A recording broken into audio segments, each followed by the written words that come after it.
Welcome everyone to the Chrono Lynx at Fort Dragonia winners bracket round 1. On the left we have CarbonDrank. He is 4 wins and 0 in Group B versus AzraelHobbes, who has 3 wins in Group A.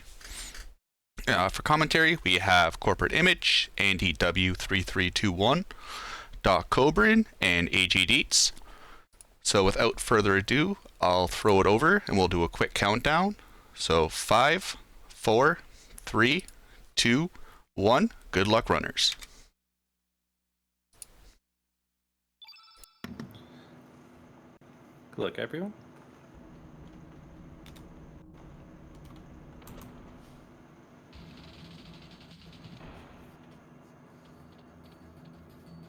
Oh, nice. I got Lena and Orcha.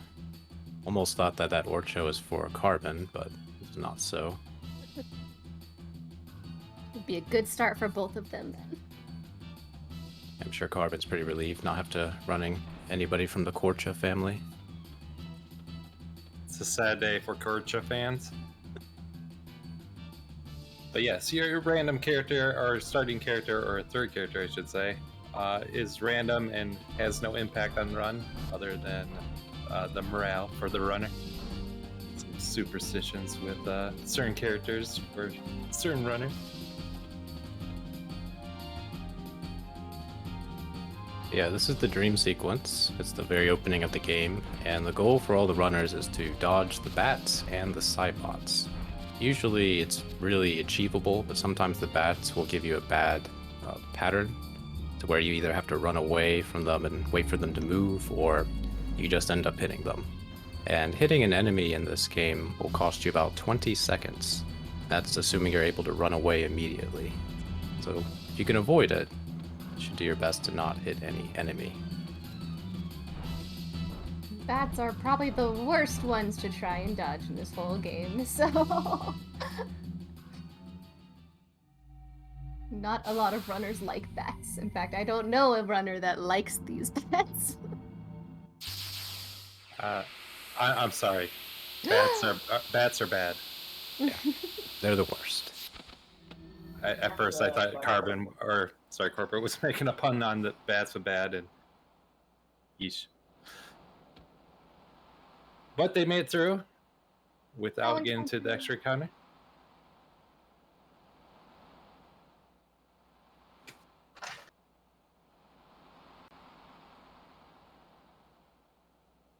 Yeah, depending on the third character, if they have less than 4 letters in their name, such as Mel, Doc, and there's another one, Van or Vaughn, you do save a few frames on dialogue because every word in this game is rendered at 2 characters, I think, and so every name has the letters of their name and then the colon. So add 3 letters in the colon, that's 4. So that's the fastest way to get the dialogue started. So, but that's only like relevant in the tasks if you're really trying to save frames in this game.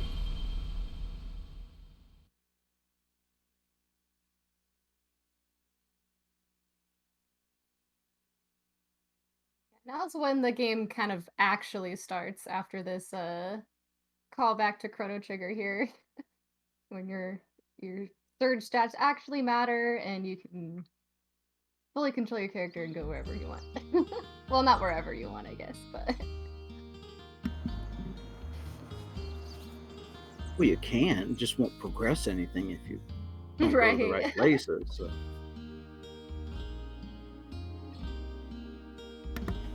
Yeah, so fun fact for the run, if you wanted to get a little extra money, you can go under Serge's bed, and there's like a stash of, I think, 200 gold or something. And that actually could be useful. You can pick that up and then buy an antidote with it. Because there's a portion of this run where getting poisoned is actually pretty bad. It could cost you a lot of time, potentially, and even the run. So it's not a bad idea to pick it up. But these 2 are at a very high level of running skill, so they just ignore it. They'll bear the consequences should it happen. Yeah, I thought there was some talk recently of, I think from Carbon, of trying to integrate that. I imagine for the race, gonna stick with something more consistent in this non-reset environment. He actually did get that money for the Guile route that he was doing versus Deeds. He was testing out a whole Guile route thing, and he actually got the money because it turns out that when you do the Guile route, our favorite boatman, Korcha, charges you 100 gil, and so he used the 100 gil he'd gotten out of his from under his bed to pay Korcha. Oh wow, I guess so. Yeah, that was a wild ride last week seeing the Gal route. We definitely had to go back and watch that. Our runners do start off with 100 gold, and they use that money to buy 2 fireball elements. Fireball is a level 1 element, but in this game you can equip elements. Most elements a plus-minus factor of a great variety. For fireball, it can be plus-minus of 7, so you can equip it as a level 1, level 3, level 8. In this case, it's going to be equipped as a level 1 and a level 3 spell. We were given our first quest from Lena. She wants 3 Komodo scales for a necklace. That involves getting 3 encounters with these enemies, the Komodo pups. After defeating the encounter, you'll be given the key item, the scale. But ooh, Carbon got a good fight, and Hobbes got a good fight too. Even Okay. closer. So the runners are looking for specific drops that will allow them to craft better weapons in the upcoming section of the game. And to get those items, they gotta get certain encounters, and they got the best one. With the blue beach bum will drop a humor, 90% chance to get the drop, and every Komodo pup has about a 10% chance to drop a feather. So they're looking for those 2 items as well as a fang later on. If they don't get those items, there are backups for it, but it's very nice to get that lead. Oh wow, so both got the humor. Yeah. Very nice.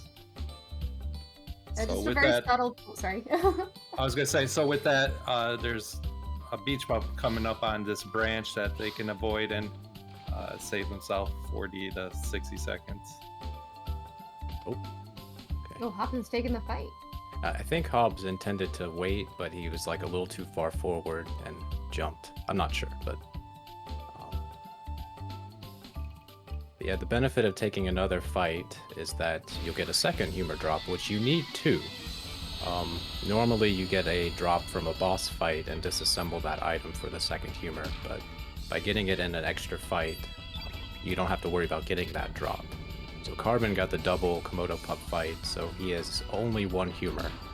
And knowing Carbon, he'll definitely not take the extra beach bump fight in the next section of the game. You get the 2, or potentially 2. Just in our 3-way tie offline match, we had someone did decide to risk. They didn't have any humors and chose to risk the just getting the drop they needed, and it didn't happen. So they had to go back and take a whole extra fight after that. So it can happen where you just get that unlucky, but it looks like both of our runners are at least in good enough spot that they can at least get Serge's weapon. Except for some Hobbes is reason getting this trolled. Komodo is Wow. How long was that? That was like 20 seconds. Felt like 20 seconds. It was probably like 15. But yeah, Hobbes had a really nice dodge. As you go forward in that next screen, that beach bum will occasionally move. And if you're ready for it, you can dodge him. But then the Komodo pup just refused to move for Hobbes, so he was stuck there for a little bit. Carbon's coming up on the first boss fight. This fight always starts off with 2 pups, and then once you defeat them, Mama Komodo will come out.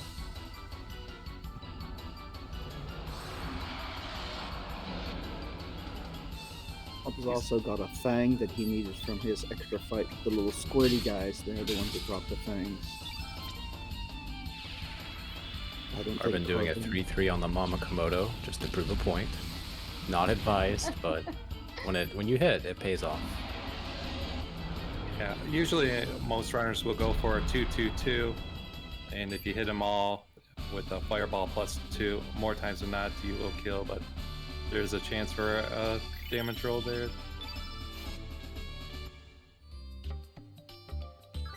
Okay, so Carbon got a Fang, and Hobbes has a Fang from an optional fight. So that's good for both of them. Carbon did not get his strength up, but that isn't so much of a problem early game. We'll see what Hobbes gets after his fight with the Mama Komodo. Unfortunately for Hobbes, he didn't get a full stamina refresh. Part of using the fireball, consuming 7 stamina, putting you in negative, is often you will end up with a full stamina refresh, but unfortunately that didn't happen, so it just cost him a little bit of time of Mama Komodo coming over to attack him. Yeah, normally you get the full 7. Occasionally you'll get 6, which is enough for the 3-3 strat. Ooh, Hobbes got low rolled. That's so unfortunate. So he had the low stamina, landed at 2-2, and then when he came back to it, he just did a 2, and then went for the fireball +2. And as I was mentioning, very rarely you can get a low damage roll, and I guess that's the commentary curse there. Yeah, with Sorry, the Hobbes. 2-2. Okay, so Hobbes got his strength and a lot of HP. He's got a chunky Serge going, so that's good. But yeah, with the 2-2-2 strat, if it all hits, you'll do 9 damage each hit, and you have to hit the fireball +2. You have to have it do more than 48 damage. If it does 48, then the Mama Komodo will be at 1 HP. So Hobbes could have done a 1-2 to prevent that damage range, but he chose not to, chose to risk it. So. Gotta save those frames. Speaking of saving frames, here at the beach with Lena, she asked you a few questions. As far as the speed run goes, it saves a few frames to select the second options, but it doesn't really have much merit on the rest of the run. Casually, if you want to hit level 7 tech, I believe you actually have to select those 2 options to get it. Now, because of some kind of drug they put in the Komodo scale, Serge has this fever dream here where he's just watching the water and it's kind of coming up over him. And then he sees all this weird imagery, kind of like a trip. He's a cat's eye. Oh, what's going on? No. Ooh, look at that. Yeah, so Chrono Cross is a bit vague when it comes to storytelling. You're kind of in the dark for most of the game, and then at the very end, there's a big exposition dump to let you know what happened, who was involved, and why they think it happened. So all these fever dreams that we saw on Carbon's screen are kind of references to Chrono? Serge is past. I've been thinking of Chrono Trigger lately. Yeah, so Serge starts off in Homeworld, and now he's in another world where we will remain for the rest of the run. Which, if you're not familiar with this game, where Chrono Trigger is about going through different time eras, this game bounces between 2 parallel worlds with subtle differences between them.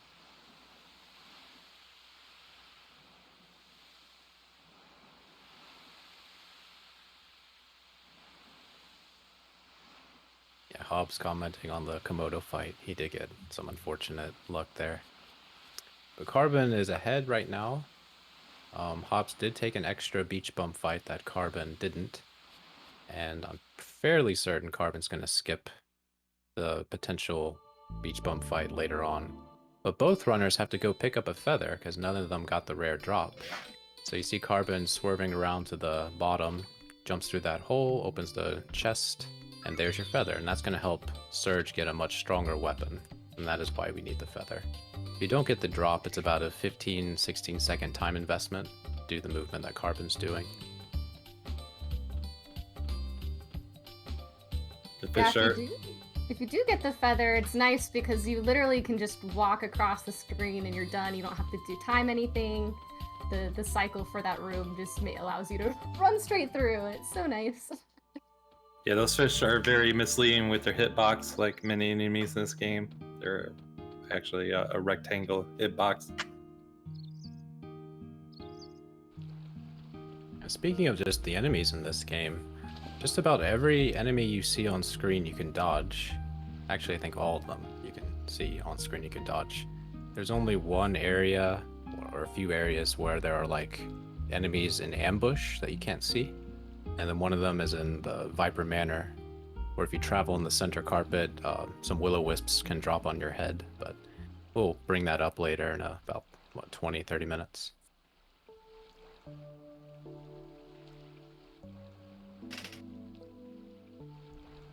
I guess there's a couple forced encounter ones as well where you see them and you have to fight them to get through an obstacle. Like they're treated as an obstacle you have to get past. But True, yeah.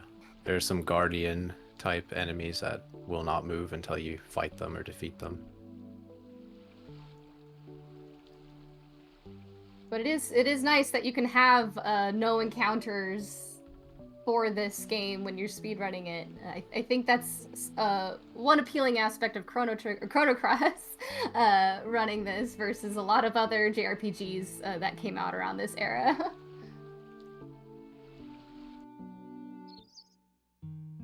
So we just saw on Carbon's screen, he was talking to Lena, as Hobbes is now.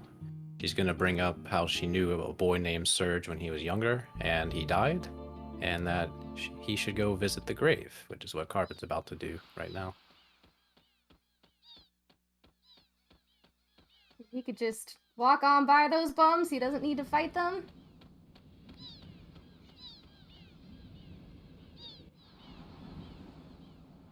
So yeah, Carbon only has one humor, and there is a chance he doesn't get the drop he needs. It's a 10% chance. So Chad, get your guesses in whether or not Carbon's gonna get the ivory vest drop or not. Because if he doesn't, he's gonna do ivory dagger strats, which is a little bit slower, potentially slower than what Hobbes has to do.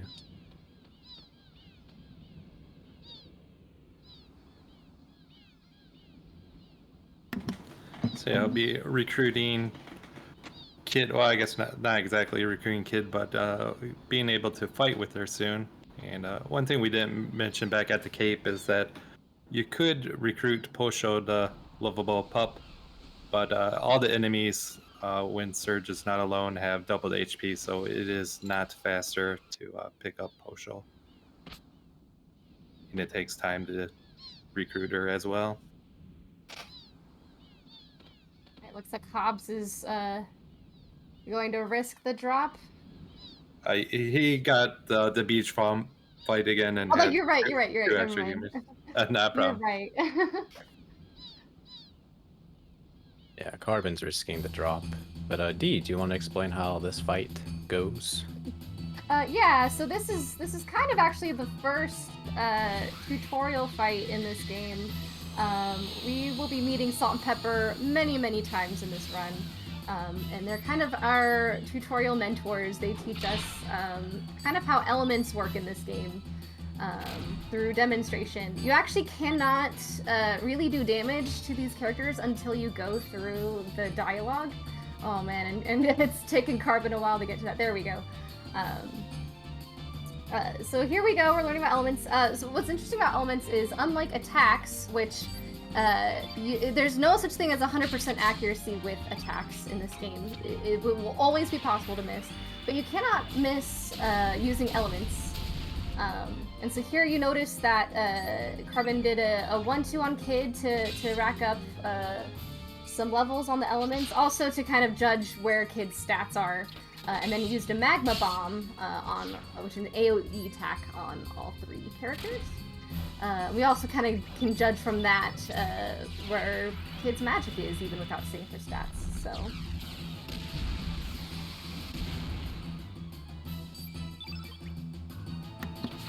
Looking like a really good fight so far, actually. Yeah, despite not having very good stats, his Kid is at 6 strength and Serge is at 9, which is the lowest, and Carbon's Kid has low magic too. He's getting the hits in that he needs, and it's one of the most important things about Chrono Cross is actually hitting the enemy. But even if you have bad strength or bad stats, as long as you hit, you're pretty much good to go. As long as you hit, that's always the hope for this It's sad game. but true. See, look at Hobbes, he is struggling to hit her. Yeah, stats get mentioned quite a bit, but especially in the first hour, starting the AP and getting hits in can play a huge role in your time for Lynx 1, which is an hour into the run, or leading up to that. So Carbon got a strength up on Serge and the standard drops. So he got what he needs in order to avoid having to use the Ivory Dagger and Viper Manor. He could have gotten a rare Power Glove drop from Karsh, and a Power Glove would have increased his strength by 1 if he equipped it, or his attack power rather. So, well, I mean, it's both a good thing he didn't get it and a bad thing that he didn't get it. Depends on how you look at it. Because he's going to eventually sell the Bone Axe drop that Karsh gave him for extra money. So if you get the Power Glove, you don't get the luxury of selling anything for money. Hobbes used a slightly different strategy there on the. He threw a tablet onto Serge to make the entire field red, so that when Kid used the Fireball +2 on Pepper, that was able to do extra damage and actually kill Pepper off. So. Yeah, it's a good point to bring up. Every character is aligned with a color with an element in this game. And so when the field also will align, there's 3 elements on the field up on the top left-hand screen of every battle that will strengthen and or weaken characters based on their innate color. And in this case, Kid is red and Serge is white. Yeah, Bacon asked a question. Are the character stats different every new game? The starting values for every character is the same, but as they progress, it'll be random who gets level ups for what stats. But the game likes to keep you to a certain average, so if a character starts lagging behind on strength or magic, it'll bump it up towards the end, or if you didn't get it originally at the start. Which is important to know for like the any percent run, because that run's about 7 hours long. Yeah, it's another unique aspect about the battle mechanics in this game is you're getting your stat ups through these star fights, which are essentially our boss fights in this game, are the main way that you get stat ups. So unlike other RPGs, grinding in this game really isn't as helpful, and it is also why doing a speed run of this game is very viable, because all of your stats are gained through just the boss fights versus needing to grind out random mobs. You don't need to do that in this game because of how the stat up system is used. One thing to quickly mention is that both the runners turned down Kid 3 times. Yeah. It does cost a little bit of time between the dialogue here, and then you get a little bit extra dialogue at Termia, but it pays for itself with dividends, with being able to recruit Lena as a result of turning Kid down here. And Lena's needed because she's the only blue innate character that we can get quickly to cast the Almighty Frog Prince spell later on. That has decent magic. I mean, we do get Pierre, but I don't think anybody's been able to get the Pierre magic strat to work out for this round.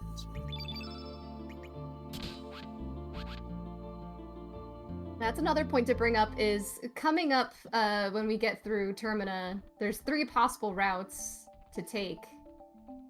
And we do use the Pierre route versus Guile or Nikki. In a follow-up to the question in chat about level ups, every star level has, after X amount of fights, you'll get what's called a mini star. So when you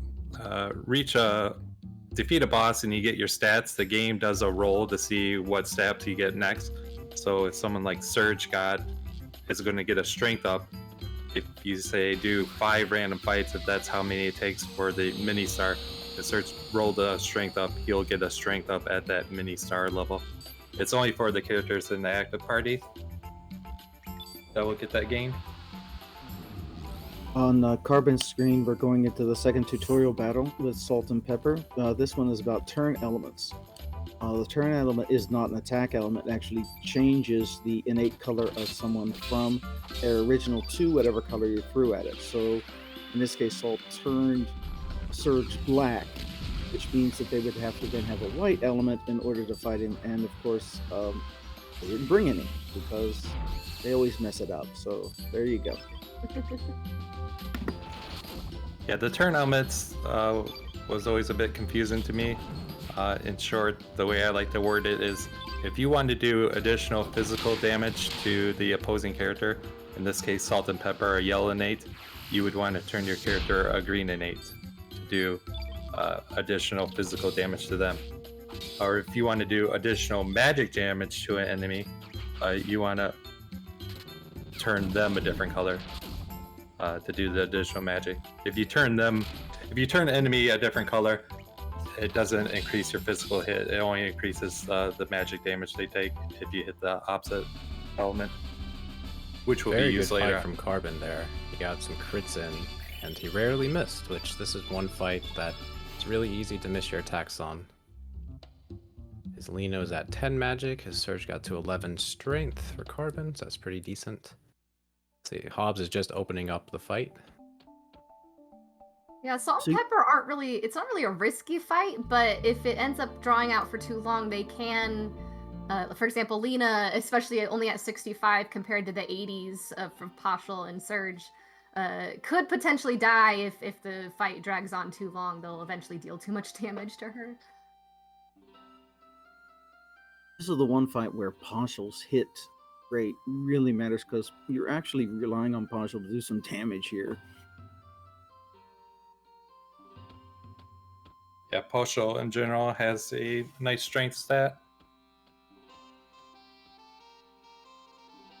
There, Lena's taken 43 damage from the red tech. Yeah, Hobbes' Lena does a lot of HP. Normally she's floating around 50, sometimes less than 50, but 65 is great. And a pretty decent fight for Hobbes as well. He had a couple misses, but he had a very strong Surge in comparison to Carbon. Ooh, 11 magic and 12 strength. So That's a really nice place to leave Lena at. yeah, so later on, we're gonna get Lena back in our party. We're gonna trade her for Kid on Carbon screens, about to do that. And when she joins the party, we're gonna want her to be as close to 15 as possible. 15 magic, that is. And if she doesn't get the stats she needs, you will lose a lot of time in the Fort Dragonia section of the run. So Hobbes is in a really good position to avoid any potential trouble. But it's not guaranteed. I believe Lena has something like a 45% chance to get a magic up every star fight. So less than a coin flip. So we'll see.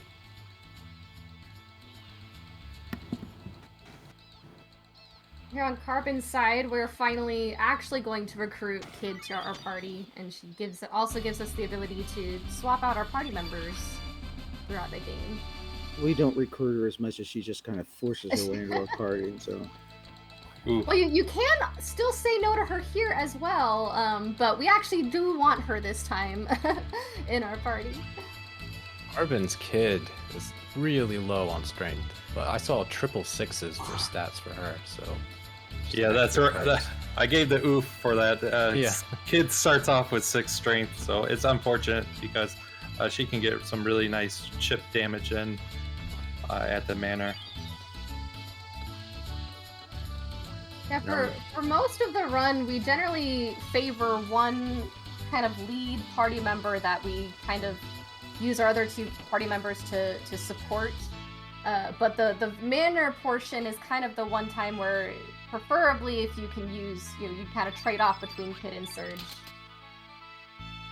So it's nice to have a better Kid.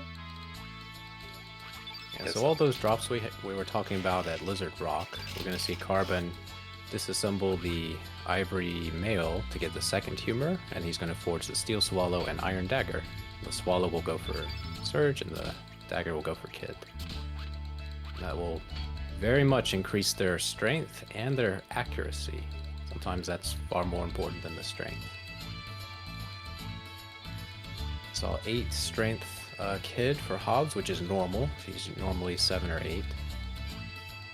So she is going to be doing a lot more chip damage. This is Pierre, the fabulously fashionable hero of the game. He's missing his hero medal. There's 3 different ways to get into the manor, 3 different characters you can recruit, and they have different paths.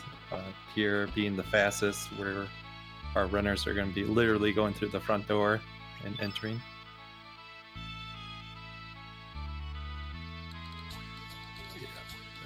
Kind of piggyback off the Lena comment and needing her as a powerful blue innate element character. If Nikki was able to have a fast entrance into the manor, he could be potentially viable to use as a caster, but unfortunately it just takes way too long to go his route or Guile's route for that manor. Or matter. There's so much text in his route to have to mash through. Yup. And you're going through a whole nother section of, like, a whole nother area. Yeah, Ringo Fed asks, if Pierre is beefy, they should just swap Pierre and Kid's roles, right? Unfortunately, I want to say yes, but the answer is no. One of the reasons why is the field effect. Deeds was talking about that earlier, but the upcoming fights in Viper Manor with the guards will have a red element on the field. And that actually boosts Kid's attack power, I think, by 11%. So even though Carbon's Kid is pretty weak, if somehow Pierre were to get to 6 strength, which is possible, he would still do less damage than Kid, thanks to the field effect. Yeah, the field effect is 1 red, as you mentioned, but it's also 1 black element as well. So actually between Serge and Kid, 11 strength Serge and a 9 strength Kid will hit the same because of that field effect of having -1 for white and +1 for red. Yeah, this first guard fight at the gates is considered a boss fight, a star fight at least. And it's different because you have 1 white element on the field and 2 yellow. So that white element actually boosts Surge's attack power.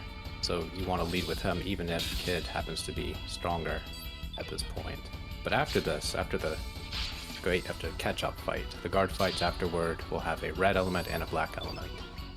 And there are different strats you can do, like you can use a magma bomb from Kid to get rid of the black element on the field so that Surge gets a boost in attack power, etc, etc.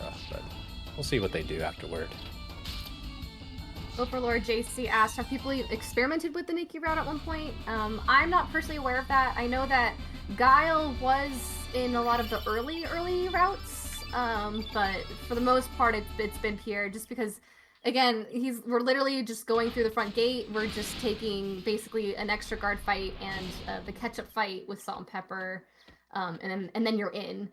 Versus both the Guile and Pierre, as you said already, require you to go through other areas that on top of the additional boss fight.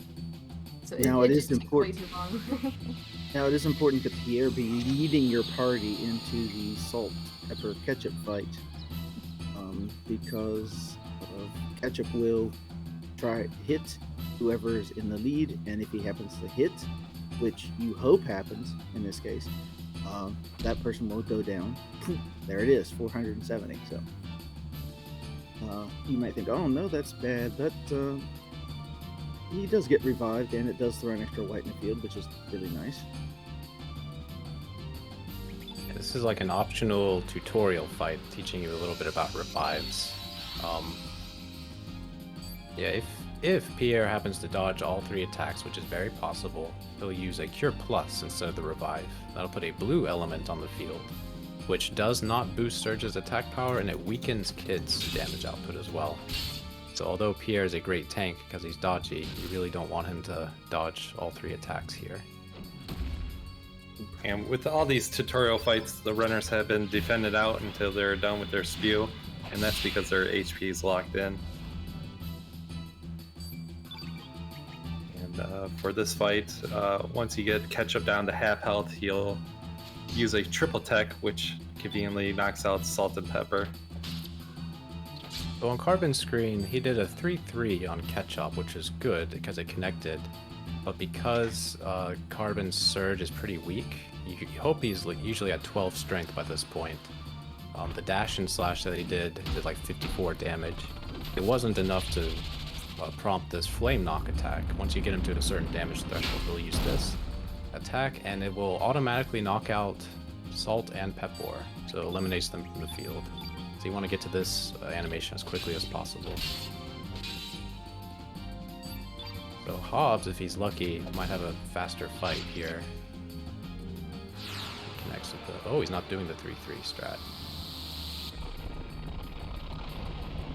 Carbon got lucky with hitting all those hits, and was able to take down catch up. It's his combined stats between Serge and Kid are really low. It's still a good fight for Carbon nonetheless. He could get a rare magic ring drop after this fight. He did. He did? All right. So that'll help out later on when we get Lena in the party.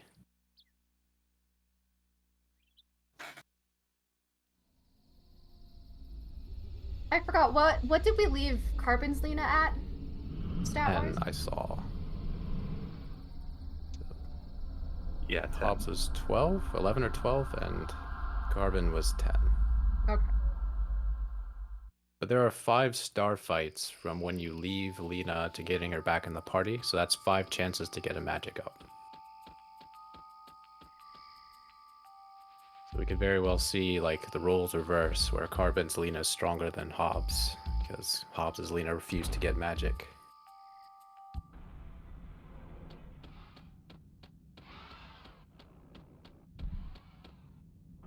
To do one of the few little mini games that we get to do in the speed run, which is feeding these dragoons, so that we can get the key in order to enter the manor. It's actually a set sequence. You can actually, there's a different amounts of food you can feed. Obviously 10 is the fastest because that's the quickest option we're given. But yeah, the first 10 is a set sequence every time, so it's actually a pretty easy mini game to do. Yeah, and then the reward will also be disassembled later on for crafting a steel sword and iron ladle. Yeah, so I think I saw Carbon Surge still had 11 strength, and Hobbes is at 13, and 13 is where you want to be, because Hobbes will be able to take out a silver armored guard with a 2-2-3 attack from Serge, which doesn't sound impressive, but it makes a difference in the speed of the fights. We'll see Carbon go for a guard skip, most likely. By attracting the attention of the guard on the left side, you can move forward to where the guards are guarding the door, and the door guards don't notice you're there because you're being chased. Then you mash X at a certain frame, and you get in there. Nice guard skip. It's frame perfect to get that right, so it's actually really hard to be consistent at it as a player. You're not really guaranteed to always get it just because of how small of a window you have to enter between those two text boxes. Yeah, you're using the buffer of the text from the guard yelling at you, and then waiting for the first frame that the text disappears from the screen. Yeah, so Hobbes fell a little bit behind because his catch-up fight was significantly worse, but Hobbes will probably go for guard skip as well. Meanwhile, Carbon is fighting the 3 trap guards who are required. It's always 3 guards this fight, so it's really nice that there's no randomization between whether you get 3 or 4.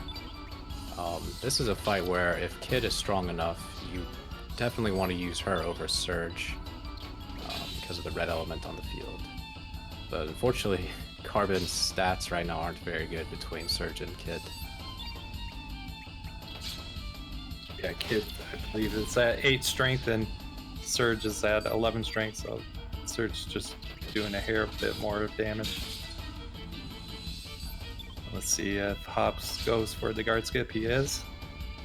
Hopefully he can get it. He did not. He did. So you can either Unfortunate. run away and try again, or more than likely he's gonna take out the guards and just move on. Yeah, if it's 3 guards, it's not a bad idea to fight the fight, but 4 guards is probably not worth it.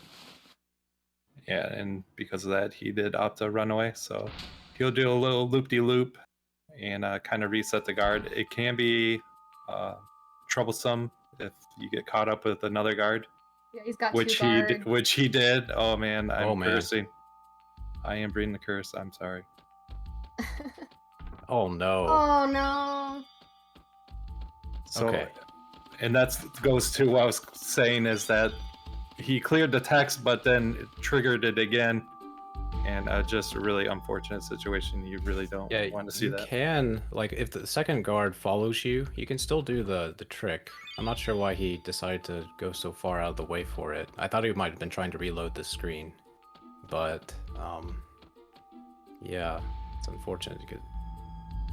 And I now missed the code from Carbon. Did anybody see that? I did not. Anyway, there's a code to progress through Viper Manor. It's 2 numbers with 1 and 9 and everything in between. And the runners are looking for a sum of 10 or less is a decent code. Oh, 44 was his code, by the way. It was 44? Alright, so that's a pretty decent code.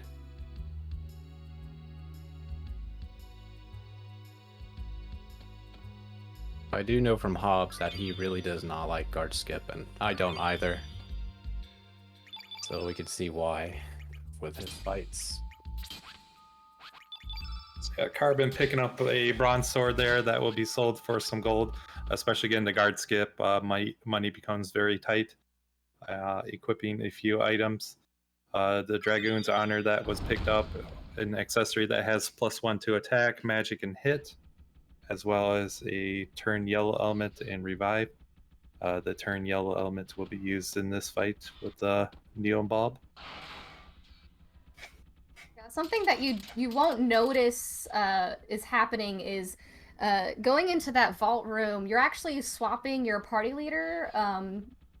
First have Kid up front because she starts off the dialogue, just to save a little time, and then also you're swapping Pierre up front to easily configure or add the elements to him, and also because we want Pierre up front for this upcoming Bulbs fight that's about to happen. But you just don't see that the character or that the players are doing that because they're all in the same soldier armor model right now. But that is something that's happening in the background. They are using the select button to swap out their party order. So after the catch-up fight, Carbon picked up a turn yellow behind the gate. That's used for this fight and potentially the Lynx 1 fight, and Carbon might actually use it in that fight as well. But you have Pierre run up hit and turn Serge yellow, and Serge will be able to do extra damage against these Neo N bulbs because they are green element, and yellow element does extra damage to green, and vice versa. But again, the key in this fight is to not miss, and so far Carbon has not been missing, so that's pretty good. This side. Yeah, Carbon opting to go for the left of bulb. Female enemies in this game have 5% less HP. So for this fight, it can reduce enemy by 16 HP. That was a really solid fight from Carbon. Yeah. This race so far has been just a really good example of stats are not everything. Very true.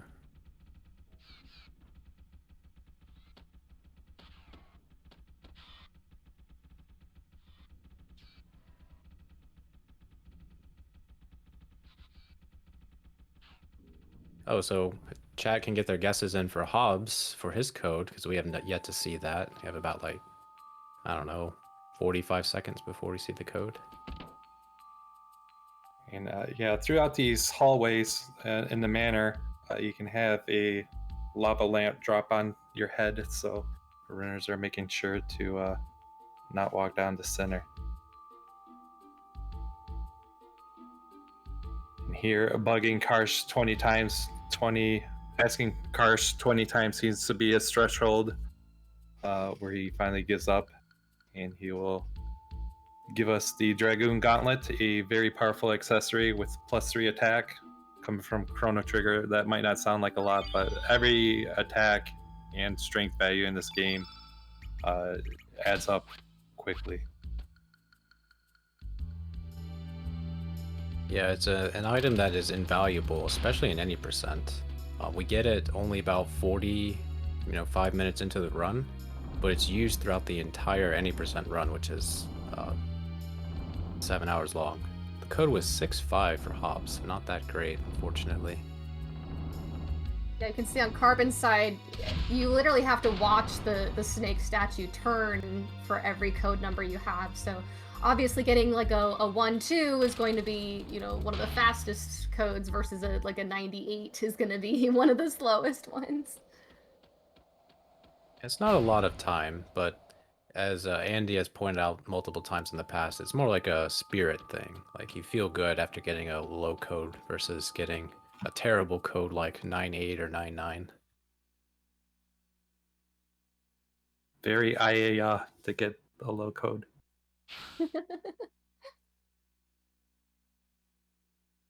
Yeah, after some exposition on Carbon's side, he's about to fight Marcy here. And you haven't really noticed us like being terribly worried over the boss fights up to this point. And Marcy's kind of the first one where things can kind of go horribly wrong and potentially even KO your whole party. Especially for new runners, she's kind of the first big obstacle in the speed run to learn about. Yeah, where runners will be going for is the first threshold is at half health, which is at 249 HP, where Marcy will use Cat's Cradle. So the goal is to get just under that, then do big damage, and then avoid her critical HP threat or her critical HP, where she will use Ice Blast. Yeah, Marcy is definitely the first challenging boss of the run, because you got to pay attention to a lot of things to take advantage of any advantages that come your way. So for example, Kid, if she were at like 10 or 11 strength, she'd do a lot more damage than you'd think against Marcy. So you'd have to prepare for that to, avoid the Cat's Cradle early or the Ice Blasts afterward. Carbon, I believe his Surge is at 12 strength, which is like 1 or 2 less than normal. I think his Kid's still at like 9 or something, so that's not that great. But he'll do his best. Getting a crit from Surge or Kid can change the fight up a bit. You just have to be ready for it. Sometimes Marcy will just get an early Cat's Cradle in, and you'll be kind of in a bad situation. Nice crit from Hobbes against the Neo End Bolt. But the follow-up 3-3 miss. So sad. Unfortunate Bush Basher, which is going to push 1 yellow off the field and add a green. So now the yellow is canceled out by the green. Speaking of misses, Carbon's Surge missed. Seems like it's been a while. A good starting But AP. Pierre's the perfect target in this fight. He exists literally to be hit, so it's very nice when Marcy decides to slap him. One aspect I guess we haven't really touched too much on is the boss AP. AP in this game standing for action points, and it's kind of how the turn-based structure of these battles function. And in this case, Marcy is actually one of the fastest bosses that we fight in this speed run, where she can basically go. Her AP count is 6, which means after you spend 6 stamina, she is able to go. And so that's part of what makes her so scary, is because if you just throw a 3-3 at her, she's just gonna go right away after that, even if she went right before you did your attack. Carbon is getting some unfortunate misses. I think he's going to get hit with... Oh no, he got through. Alright, he skipped the Ice Blasts. If you bring Marcy to a quarter of her health, she'll use anywhere from 1 to, I think, 3 Ice Blast attacks. And pretty devastating. But he was able to avoid it. Sorry, I just correction. Thanks in chat. I said 6. I meant 7 in my head, just because the 3-3s is the 6, so she will go once you do a... 7 AP is still very fast. It's Fire still Dragon super is fast. faster. Yeah, 7 is at least the golden number in regards to being able to do 3-3 and then have your turn still. Yeah, so essentially you have 7 stamina, and if you spend all 7, Marcy will go after that. Carbon, unfortunately, unable to get a strength for Kid nor Serge, so he's at 12-8, but did pick up the Ice Blast, the common drop from Marcy. It caused quite a bit of a time loss not getting it. It's a level 4 element. On Hobbes' screen, his Surge is still at 13, but the Marcy got a +2, so she's at 11. Marcy? The Kid got a +2, so she's at 11. So that is actually kind of significant for this Marcy fight, as well as the Lynx fight coming up for Carbon.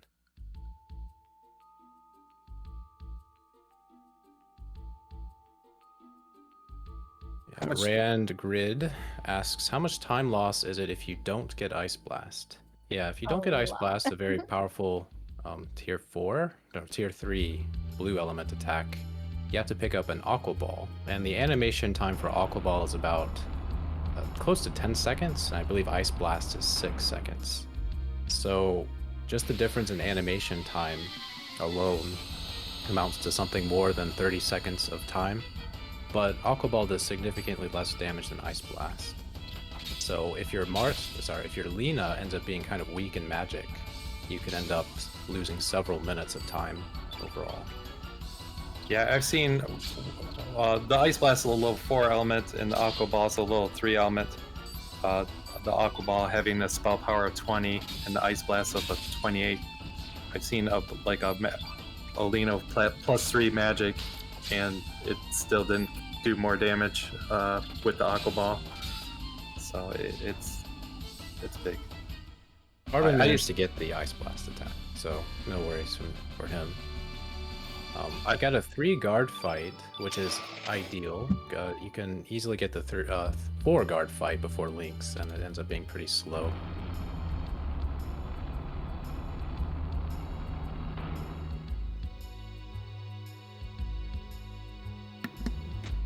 Yeah, hopefully Hobbes' Marcy fight will go well for him.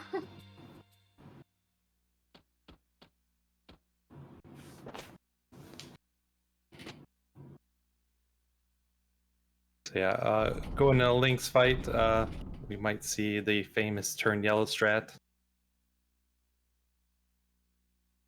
Yeah, so the Lynx fight is kind of similar to Marcy. Lynx has something like 860 something HP, and when he gets to critical HP, which is a quarter of his health, he'll use an element called Nostrum, which is a black element that heals him for 200 HP. Black elements aren't good for Serge because he's our main attacker in this fight, and that will reduce his attack power. So the goal is to manipulate Lynx's AI by using certain elements. The first element will be Pilfer, which is beneficial to us because Lynx has some really good stuff to steal. And then the second one will be a Dash and Slash. And by using those 2 elements, we'll be able to prevent him from healing and then doing extra attacks afterward. See how Carbon does. He still needs to hit.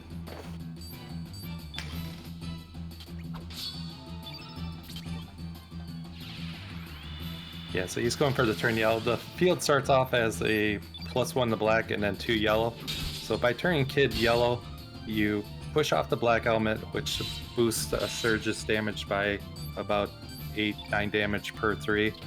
And it also gives Kid a boost since the field is entirely yellow by about, I think 6 or 8 damage for every 2 hit, or level 2 hit. Nice crit.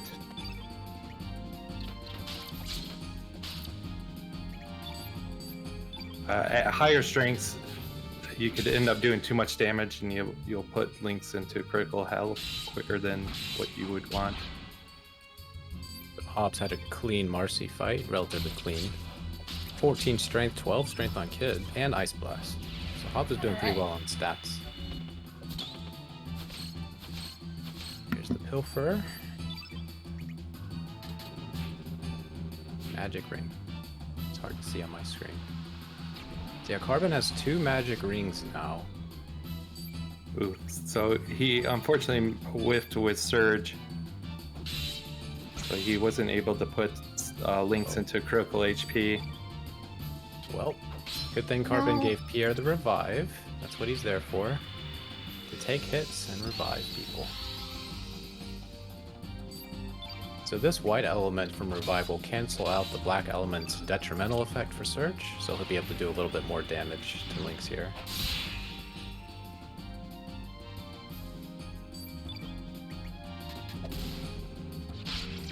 So now that Lynx is in critical HP, he'll counter it with the anti-white, and then his script will change up, and he won't cast the Nostrum.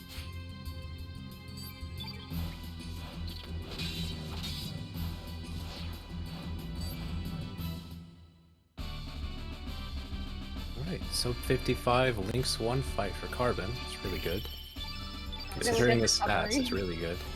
Yeah, well done. At least Serge hit 13 strength. It's a little bit on the lower side, but certainly better than 12 or 11.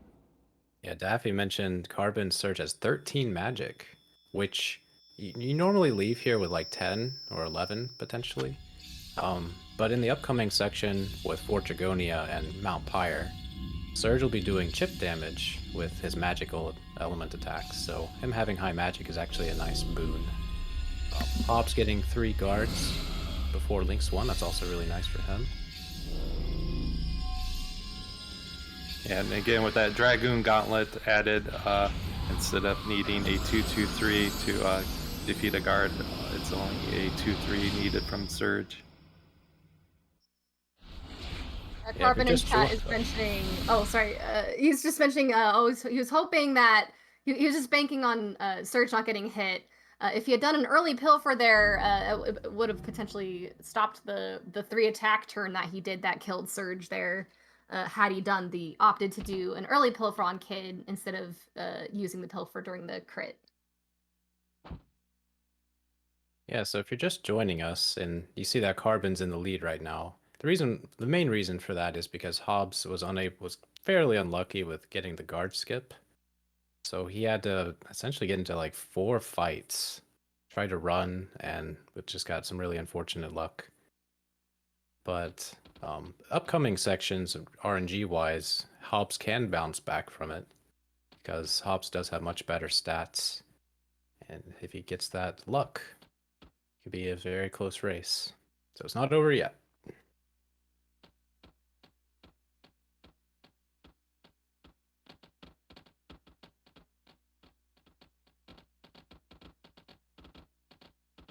Back on Carbon's screen, he gets to look forward to pretty much the next 10 minutes of just button mashing. Although there is a forced menu coming up that will see him do a couple things.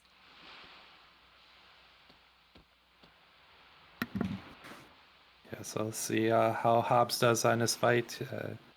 I don't foresee that he will use the turn yellow strat, as for his stats are good enough to go without it.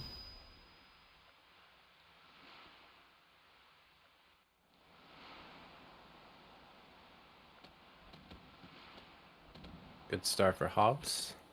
Yeah, he does not have to use turn yellow, which is a bit slower. His kid is really strong. I think she's at 12, 13 strength. As long as Serge connects everything, he should be golden. Yeah. On Carbon's screen, we get to see the timeless quote. Chrono trigger. He said it. He said the thing. He said the thing. Yay! Yeah, really good fight for Hobbes right now. Both Kid and Serge have a lot of HP, so he's not worried about them getting knocked out to Lynx's attacks. Let's see what Hobbes ends up stealing. There's a 10% chance he gets the Power Glove. It might be a little bit more than 10%, but I'm not sure. But Magic Ring, okay. And we know his Lena was pretty strong when she left, so getting that Magic Ring will just kind of ensure that she's still very strong.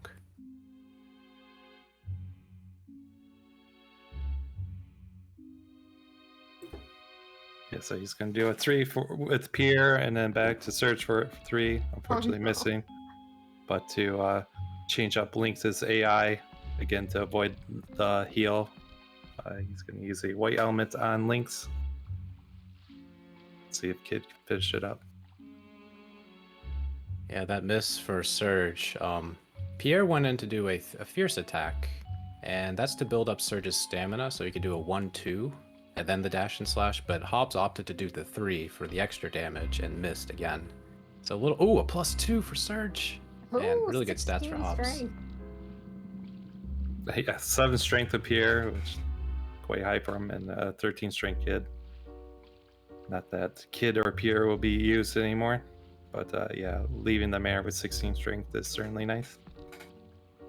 Hey man, I'm the doctor of this village. It's because I couldn't afford anybody else. So I just rode in on a wave, dude. I really can't do anything.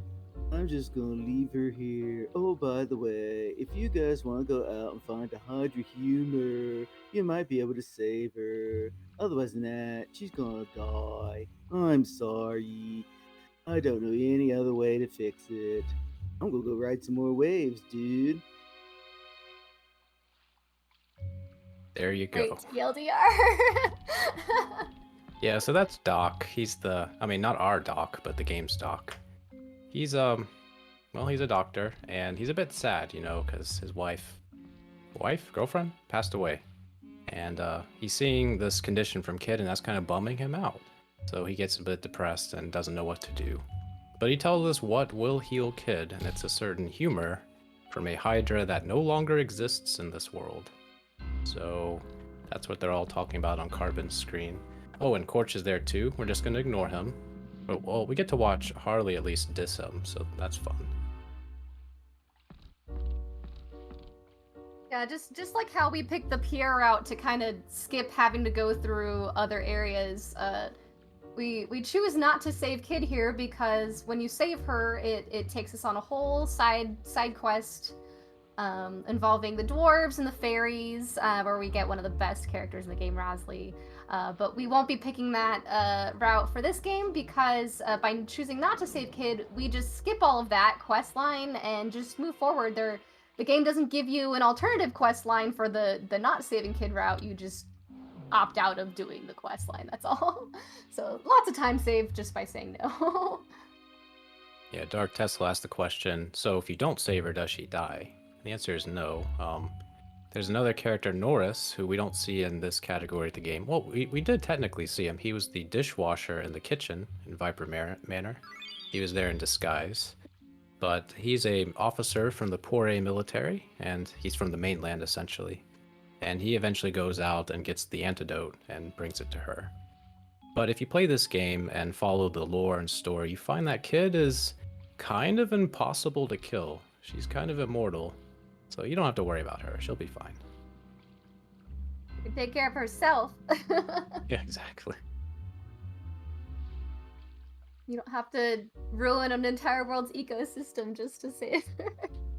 Which I guess is what this game's trying to get around to saying. Yeah, while it is sad we miss out on going on the quest to, save her and getting Rasley, that's the best part of the quest. You have to accept Corch in your party, so it's kind of the downside to it. But by refusing her, we don't have to accept Corcha, and we get Glenn. And Glenn ends up being very, very useful for the speedrun, both this category and in any percent. Especially in any percent, because at the end of the game he comes back, and between him and Serge they end up destroying all the bosses in their way. In fact, now's a good time for chat if you wanted to guess Glenn and Lena's stats for both of our runners. Now is the time. You probably have a good, you still have several minutes before we'll see those stats. Yeah, so Glenn could be anywhere from 10 strength to 20. I've never seen him at 10, but I have gotten him at 20 once in all my attempts at this game. He's more than likely going to be between 14 and 16. We know on Hobbes' screen that his Lena is going to be at least 12 magic, so she could be from 12 to 17. And then Carbon's Lena could be anywhere from 10 to 15. So just a little bit of reference for all those who are interested. But yeah, we're going to be here for a while, so it's also a good place for a restroom break or a water break or a nap, anything. The runners just gotta mash through text and go to the necessary spots to progress the plot.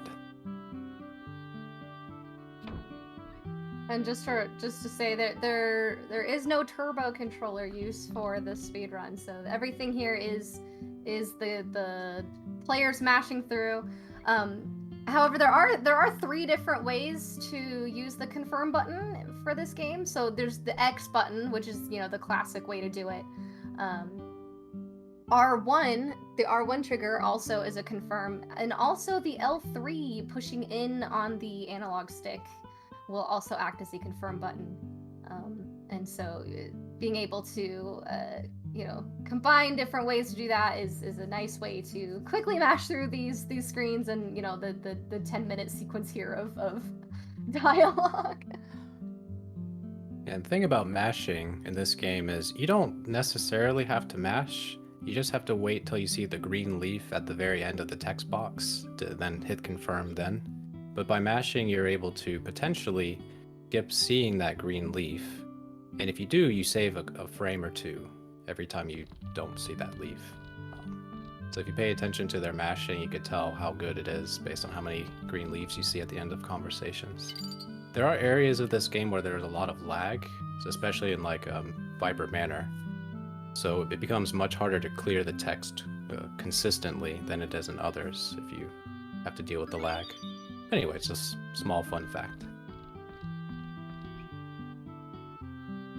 Another trick is you can always hold down your direction arrows so that when you do clear a screen or clear a text box and your character's free to move, your character will automatically move for you, so you're not accidentally getting stuck in a loop with an NPC or something like that.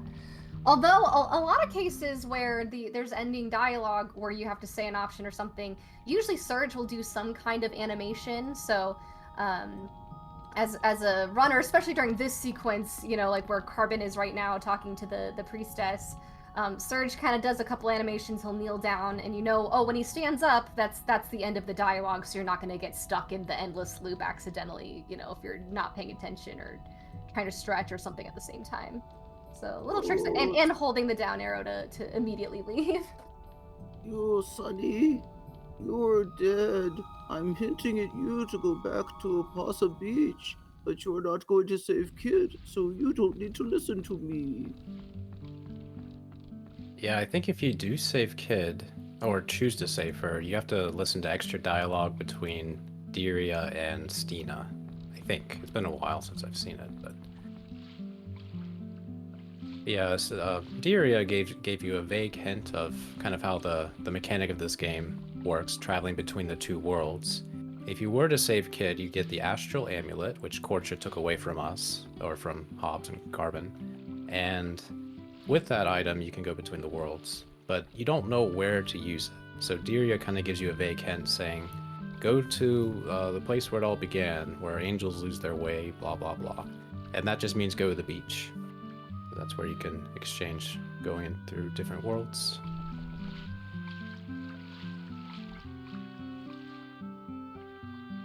Yeah, Carbon's gonna make his way to Termina. There he's gonna go to Lisa's shop and buy some elements that he needs to finish the game. And he'll also probably go to the smithy after that. Carbon's been known to skip the smithy. It's kind of crazy to do, but it does end up saving time if you're very, very lucky. But he'll go to the smithy and forge better weapons for Lena and Glenn, so that will improve their hit percentage and damage output. And then he'll pick up Glenn. So get your guesses in for Glenn's strength if you haven't already.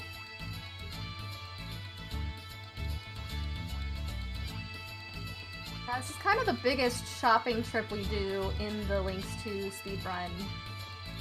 So kind of getting an understanding of where, all the elements are in the shops and how the black shop is, with the disassemble and the timing on that, is a really good way to help make up time when you're getting good at that. And the menuing after this. Actually, the menu for after this shop is also pretty extensive.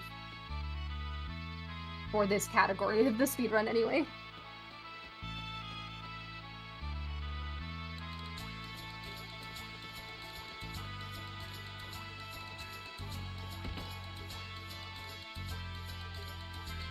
Yeah, we had the option to put Lena in our party earlier, but instead we put Pashul in the party. And the reason for that is if you bring Lena to the shop, her and Lisa will end up having a short dialogue, which is like 30 seconds of time. So instead we opt to keep Pierre in the party, and after you see on Carbon's screen, after he's done disassembling and assembling things, the innkeep Zippa will say, "When are you gonna pay the rent?" And he's like, I won't. But that little dialogue is just because Pierre is in the party.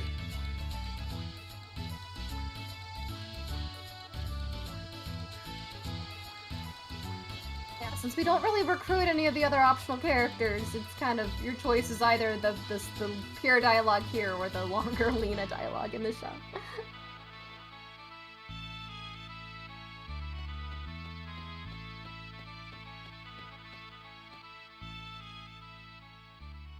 And here we go. Carbon is flagging the Glenn recruitment here. It's very crucial that you remember to come down here and listen to this dialogue with Glenn and the flower shop worker, or else you will just lose out on him as a character if you leave Termina.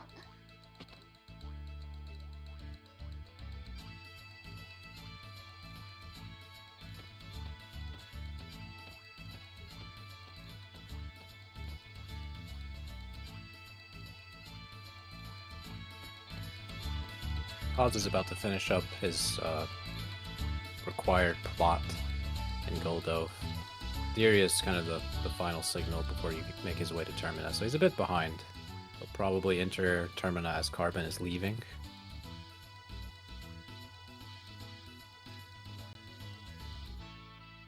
But coming up, there's a big section of RNG that can easily allow Hobbes to catch up. Especially with his stats, because Carbon might struggle a little bit with the fights that he has to do, potentially, in the next section of the game. So we'll see what happens, though. Yeah, once we're done with the shopping here, we'll be going into Ghost Ship. Definitely one of the most RNG-heavy aspects of the speedrun.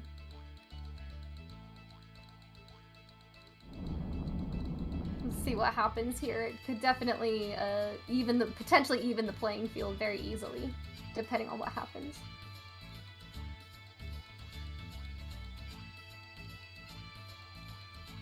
Carbon screen is about to recruit Glenn. We'll see if he renames Glenn. In any percent, because Glenn is used a lot more than in this category, it's better to rename him to a single letter, which is just G.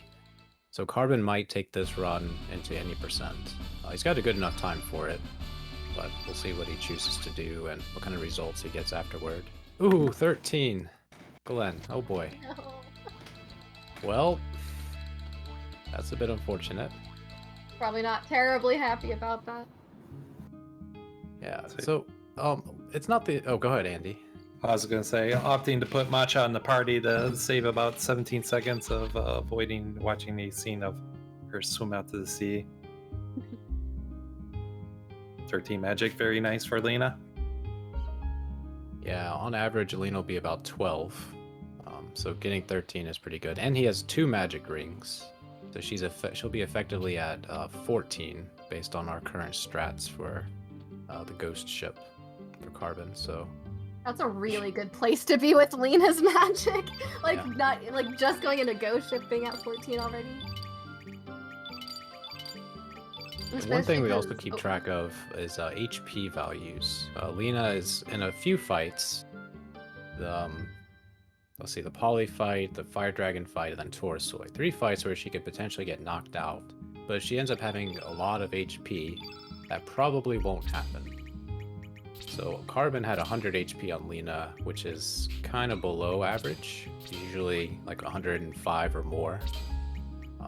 So there's a good chance that if she gets hit in this next fight, she'll get knocked out. But maybe not. Maybe not.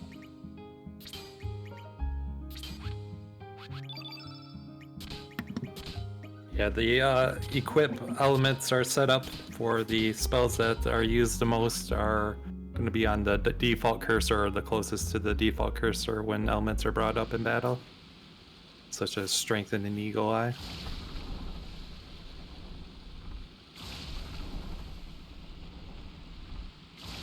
We're entering the ghost ship.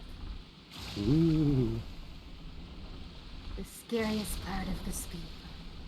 Because you just don't have control. It's definitely probably one of the least...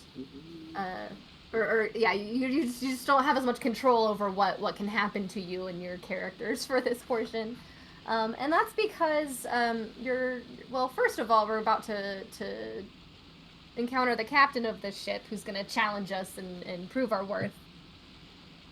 But after that, he's going to end up capturing us anyway, and in order to escape the ship, we need to get a key, and it's completely randomized who has that key and who we have to talk to get the key from. And every time you ask someone for their key, you also have to do a forced encounter, which means there's about a 2-minute difference between the first person you talk to having the key versus the third person.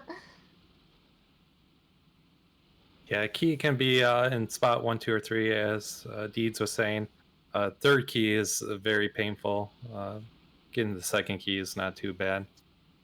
Also depends on how the fights go, but it certainly starts to add up.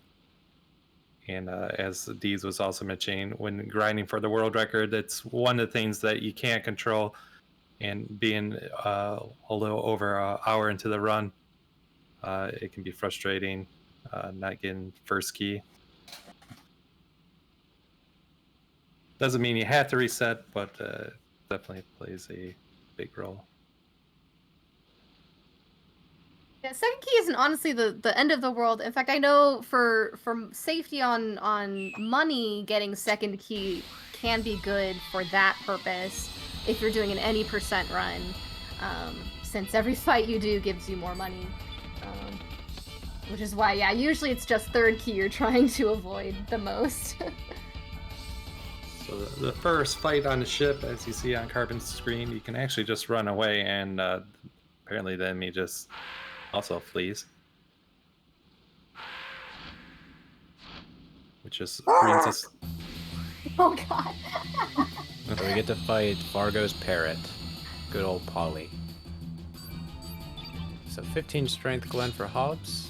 So for this Polly fight, the goal is to fill up this field with blue. So we're going to turn Serge blue to do extra damage to Polly, who is red element innate. And then we're going to have Lena hit 4 to build up to Ice Blast, and then hopefully not get interrupted by Polly. So good for Carbon. So with a full blue field, well, there's a small chance that Lena will survive if she gets hit with the flap attack from Polly. I'm not going to say until it happens. Yeah, I was gonna say. Yeah. Because unfortunately Serge and Lena are low HP, but thankfully it hits Glen. Yeah, with the stats, Carbon is gonna probably hope for a crit. Oh, there goes. Okay. Hey.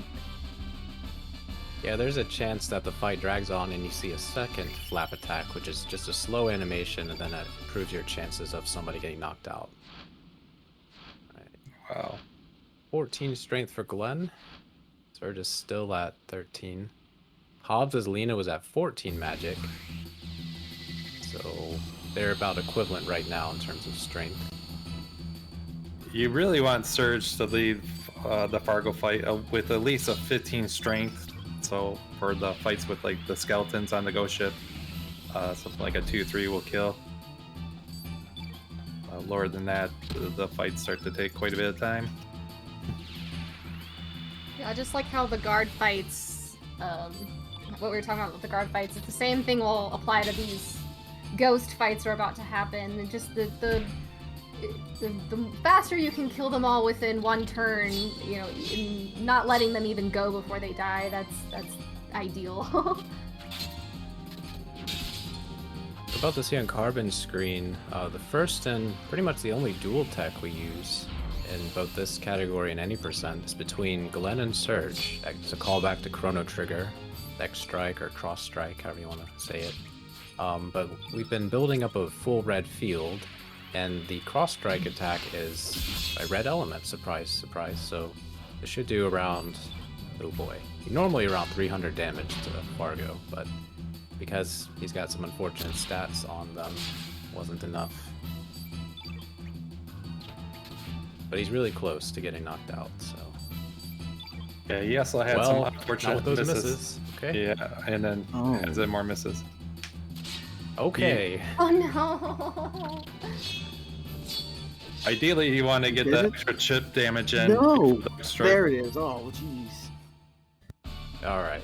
So kind of an unfortunate fight for Carbon, but everything went well. So he was able to finish. Nobody died. Still no more Still strength. at 13 strength. All right. Oh dear.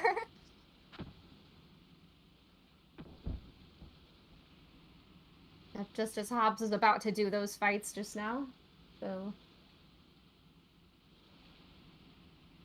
Yeah, so one of the goals, speaking of Lena carrying the team, one of the goals for Lena is to get to 15 magic as quickly as possible, because that's the required number for the start of Fort Dragonia. And Carbon has reached that, as Lena's at 14 with an extra magic ring on, so he has nothing to worry about with Lena. But because his Glenn, especially at this point, is pretty weak, he's gonna probably struggle through the next few fights, unless he gets some +2s to strength. But even then, it'll still be a little bit of a struggle for him.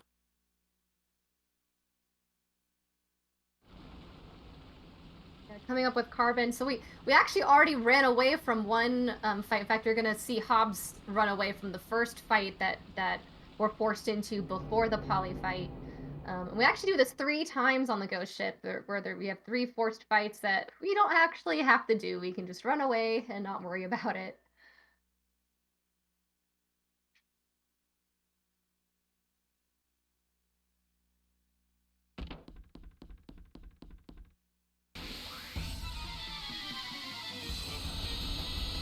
So as Carbon runs away from this seemingly required fight, Hobbes starts his Poly fight. Let's see, there's a chance that Hobbes will be able to defeat Poly before Poly even gets a chance to attack. It's very rare, but I think his stats are just good enough with between Lena, Serge, and Glenn that he can do it. And that would save quite a bit of time. Oh, Early but he got flap. an early flap, and it looks like it's on Lena. Oh no. Live! Dang. Oh no! So there's a Hobbes, backup. I'm You have sorry. Glenn used the revive. The sad part is that he couldn't get that full-powered Ice Blast off with Lena, which would do well over 200 damage. With that red on the field, she's going to do far less. Yeah, it's So also now gonna the trick is for him to... Speaking of tricks, Carbon's doing the Ghost Dance. We missed that. It's also going to nerf Surge's damage, and Poly's also... There's a good chance he'll go again. Poly does have a really high AP with 18. So it's Carbon had possible. a successful Ghost Dance. He's going to open that chest that contains a Panacea and fight the Wraith and the Skeletons, whatever. Except this is 4 enemies? Yeah, so he's going to run. And then after that, he'll check the pirate on the ground for the first key location. If he gets it, he should be well in the lead, depending what Hobbes gets. Yeah, we actually do want those Panaceas as a backup for later fights, which is why this is considered the first key. We actually pass right on by the person that for the speed run is the second key because of this chest right here, actually. Did Carbon run from the first key fight and get like 4 race or something? Yes, that's exactly what happened. Yeah, four ghost fights are just way too long, and it's just faster to run away and hope you get, a 2 ghost fight after that.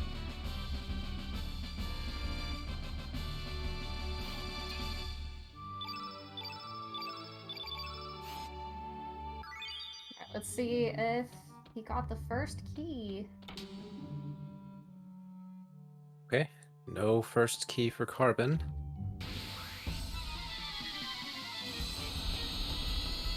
Yes, that means he has to go back to the previous room using the vent and help our second key person with the skeleton that he's fighting. And it looks like And the Hobbes sword hopefully... dance. Oh, that's one of the slowest elements to have to sit through. Yeah, so this Sword Dance attack puts a black element on the field, which weakens Surge's attack power. And if both of the crossbone enemies attack Surge with Sword Dance, he'll probably get knocked out. So it's lucky that he was able to defeat the other one before he got a chance to attack. But yeah, Carbon Surge is really low HP. He's normally on par with Glenn, so he should be like 150, 160. But, so Hobbes, he's got 17 Strength Surge, Glenn, and then 15 Magic Lena, so his stats are great.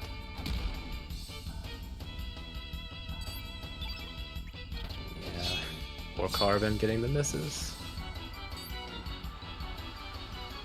Yeah, this is not a fast fight for him, which is really Dark unfortunate. Mist? What is this attack? I've never seen this before.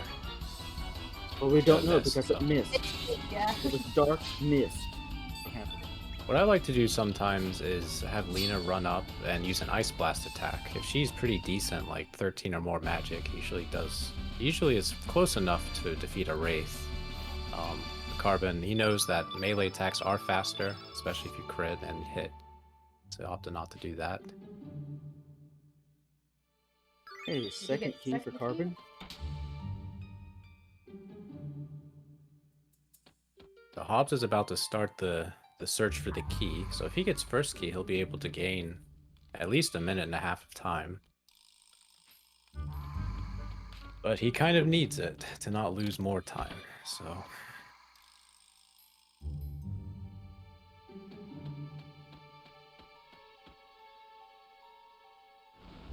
The Carbon's going to make his way out of the ghost ship, the escape. All the enemies spawn at certain spots, so as long as you know where they spawn and how to get around them, you should have no trouble dodging the enemies.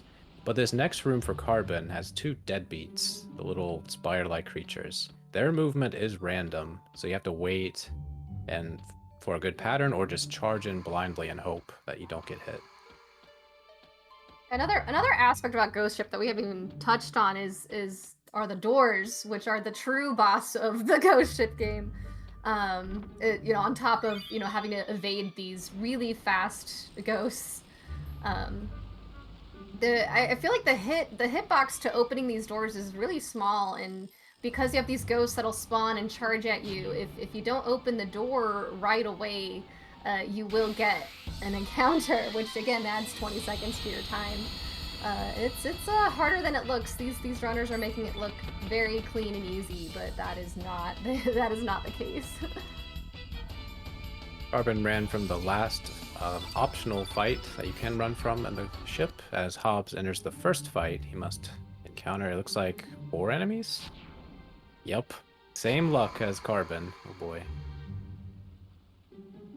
Even with Hobbes' superior stats, just 4 Wraiths, so it's really slow. They have a lot of HP, their attacks are slow, so it's faster just to take the extra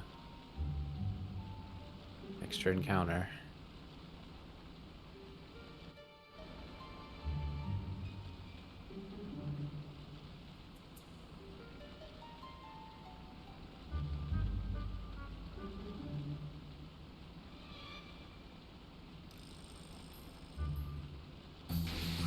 So Andy, do you want to explain how Deadhead, the next boss fight, works? Yeah, Deadhead starts off as a common enemy, but they spend their first turn combining.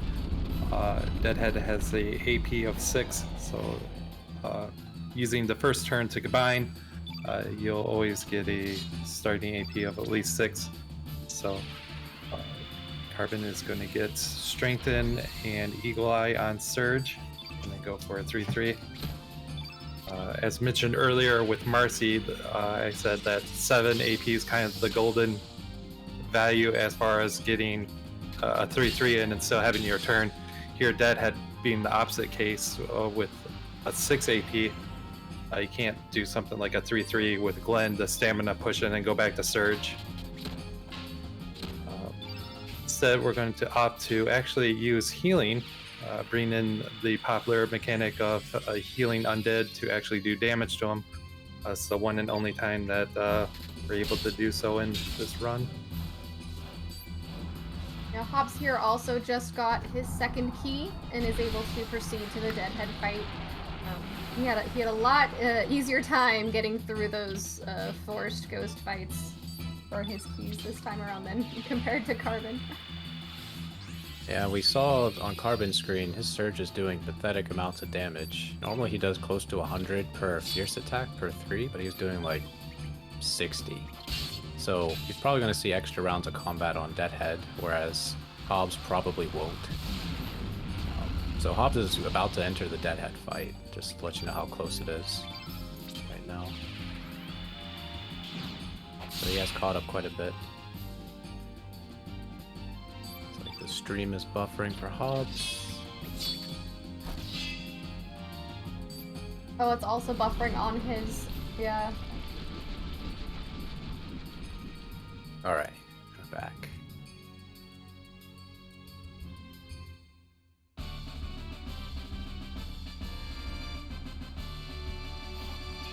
Yeah, good target time for competitive, like any percent or Lynx 2% runs, is to try to defeat Deadhead by 1 hour 29 minutes or less. Carbon just cleared it at 1:30, so it's a little bit behind from where he would normally want to be.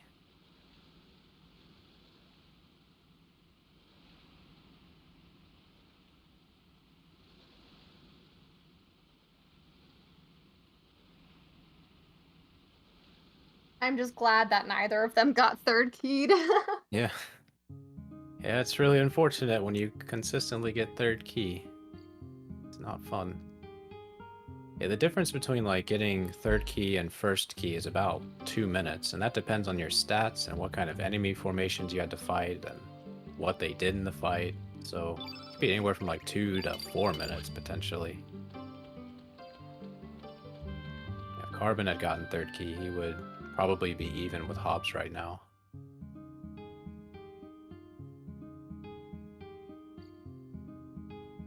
But Carbon has a whole new set of troubles awaiting him. He picked up a Magnify. I didn't see if he got the Diminish, but that Magnify element's going to be useful in a few fights coming up. But in Mount Pyre, when you walk into the lava, you take continuous damage, but the game will keep you at 1 HP as long so that you don't get just knocked out. So he's going to spend time equipping elements and using tablets to heal everybody up to full.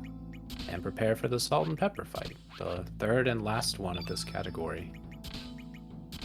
Yeah, he did in fact pick up the Diminish, so I'll be curious to see if he's still potentially able to continue this on after the Lynx 2, if he wants to.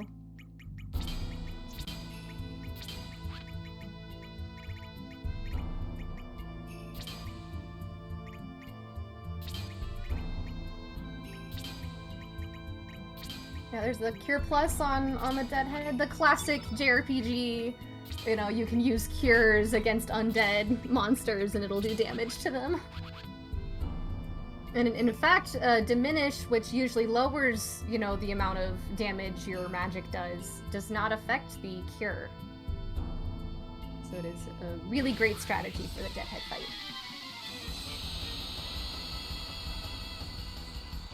Hobbes went for a potential strat to save time.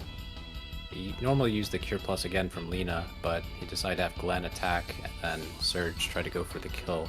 Didn't pay off because you can get some random damage ranges with the fierce attacks, but still, overall it's a much faster fight than what Carbon had.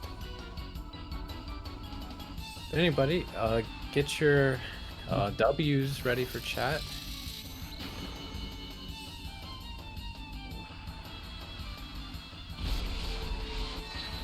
So in this tutorial with Salt and Pepper, we learned about how trap elements work, and well, Salt messes it up and Pepper can't stand it anymore, so he decides to take out his frustration on Salt. But before that, he just stutters in disbelief. That's probably one of the slowest text boxes in this whole speed run, honestly, since it's forced.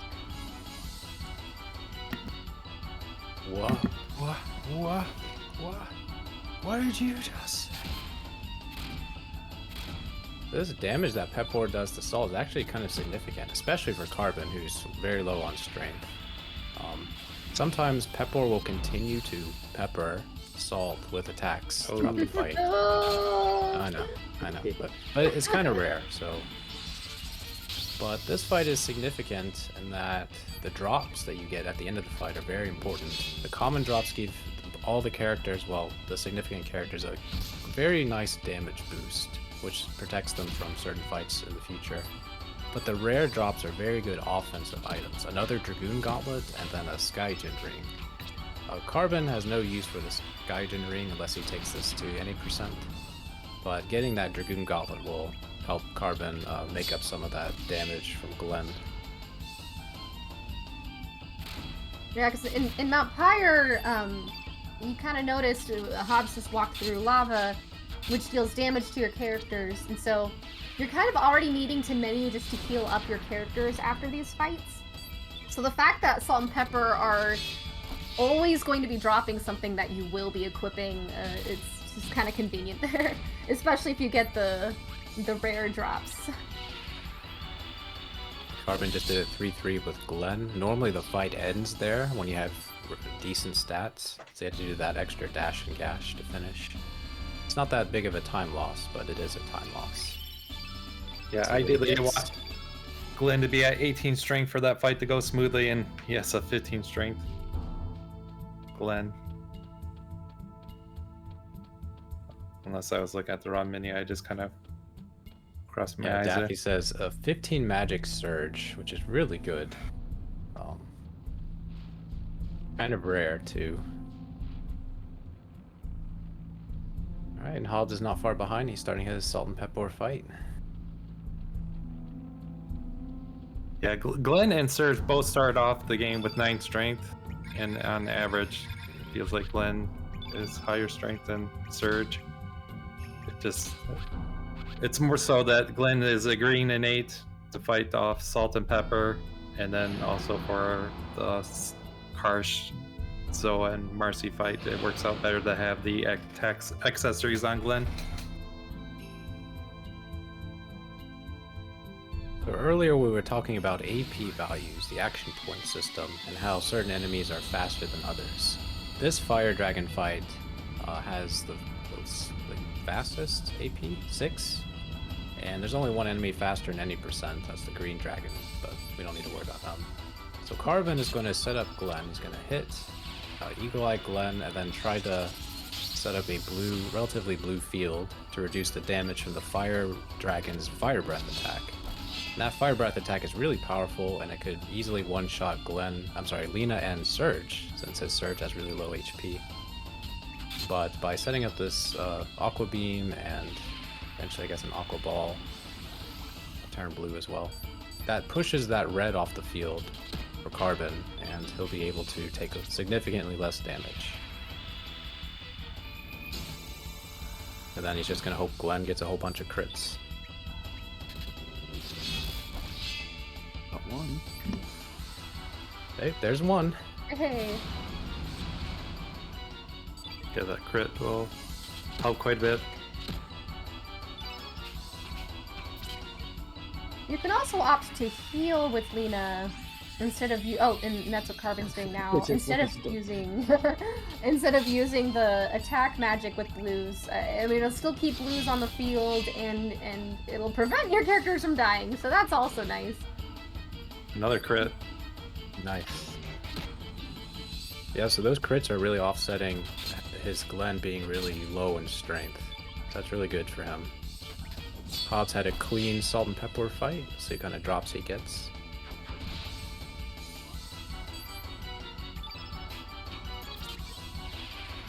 Standard drops, alright. They're on the even playing field offensively. Well, Carbon has an extra magic ring, but yeah, Hobbes are about even. Hobbes was at that 18 strength threshold, which made a great difference for that Salt and Pepper fight. They should have a easier, well, if he gets one crit in this Fire Dragon, his Fire Dragon fight, it should be a little bit of an easier fight for him. Otherwise, it'll be a little bit slower than Carbon's, potentially. We'll see what happens, though. It turned out to be a really good fight. 15 strength Glenn. Jeez. Yeah, I'll Glenn t- should be anywhere from like 17 on the low end to like 22 or 23 on the high end at this point. Carbon's just getting some really unfortunate stat luck. In a weird way, though, he has been quite blessed with getting the crits and whatnot. And the hits and the crits. So you can get It's the hits been and awesome. crits. You don't need the stats. We will see a difference on the Carbon fight for the 3 Devas here. One of the opening moves is to use Glenn and Serge's dual tech on Marcy. And at decent strength levels, the dual tech will knock her out without question. But Carbon's probably going to have to run up and hit Marcy extra amount of times afterward because it's not going to do enough. So we'll see how he handles this fight. I would curious if he's going to use Serge to melee Marcy first to build up the level 3.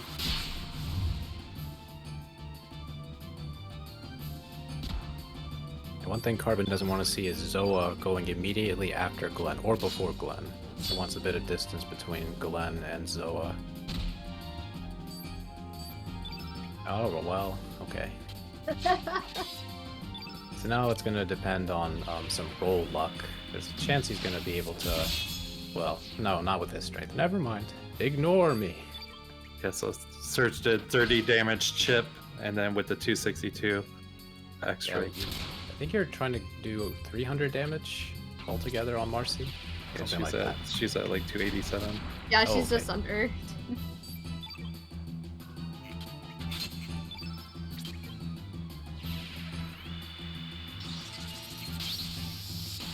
Yeah, 285.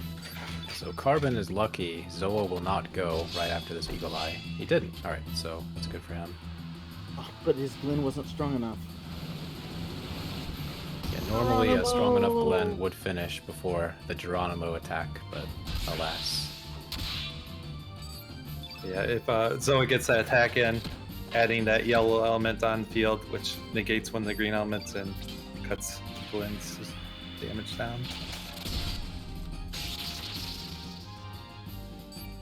Alright, Hobbes finished the Fire Dragon fight. Everybody's alive, so that's a win. Oh, a +2 for Glenn. So we're going to be tracking Glenn's stats all the way up to the end of Fort Dragonia, but after the 3 Davis fight, which is what Carbon's on, his strength doesn't really matter until the end of Fort Dragonia. Then we turn over our main attacking I'm not doing attacker that. to be Lena. Okay. Uh-oh. Dragon Oh, no. Rider. Another attack you hope to not see in this fight. Thankfully, not going for Glenn.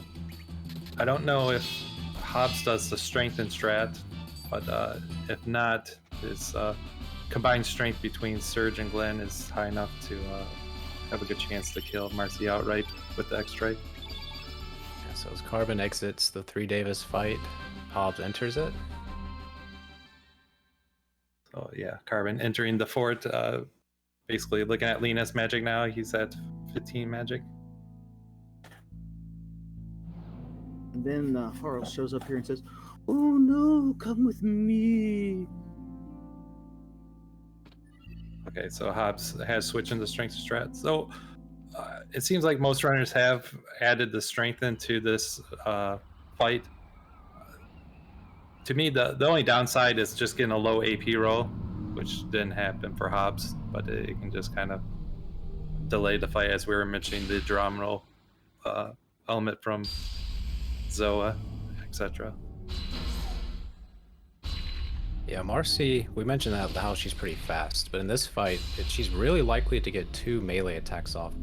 So you're pretty lucky if you can get just 1 off. But a good X strike, I'll have Lena set up the Bush Basher. Serge will use Eagle Eye on Glenn. That was a good AP roll for Zoa. So Zoa is we're not gonna see Geronimo on Hobbes' screen. Meanwhile, on Carbon's screen, he's gonna enter the Dragoon Rider fight. In this fight, we're gonna have Glenn get up to level 4, so he can use Magnify. Or just miss, that too. And then try to defeat the Dragoon Rider using blue elements like Ice Blast and Aqua Ball, Aqua Beam, before he uses his powerful attacks.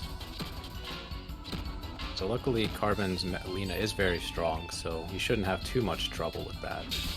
With really low Lena magic stats, you could start losing party members in this fight.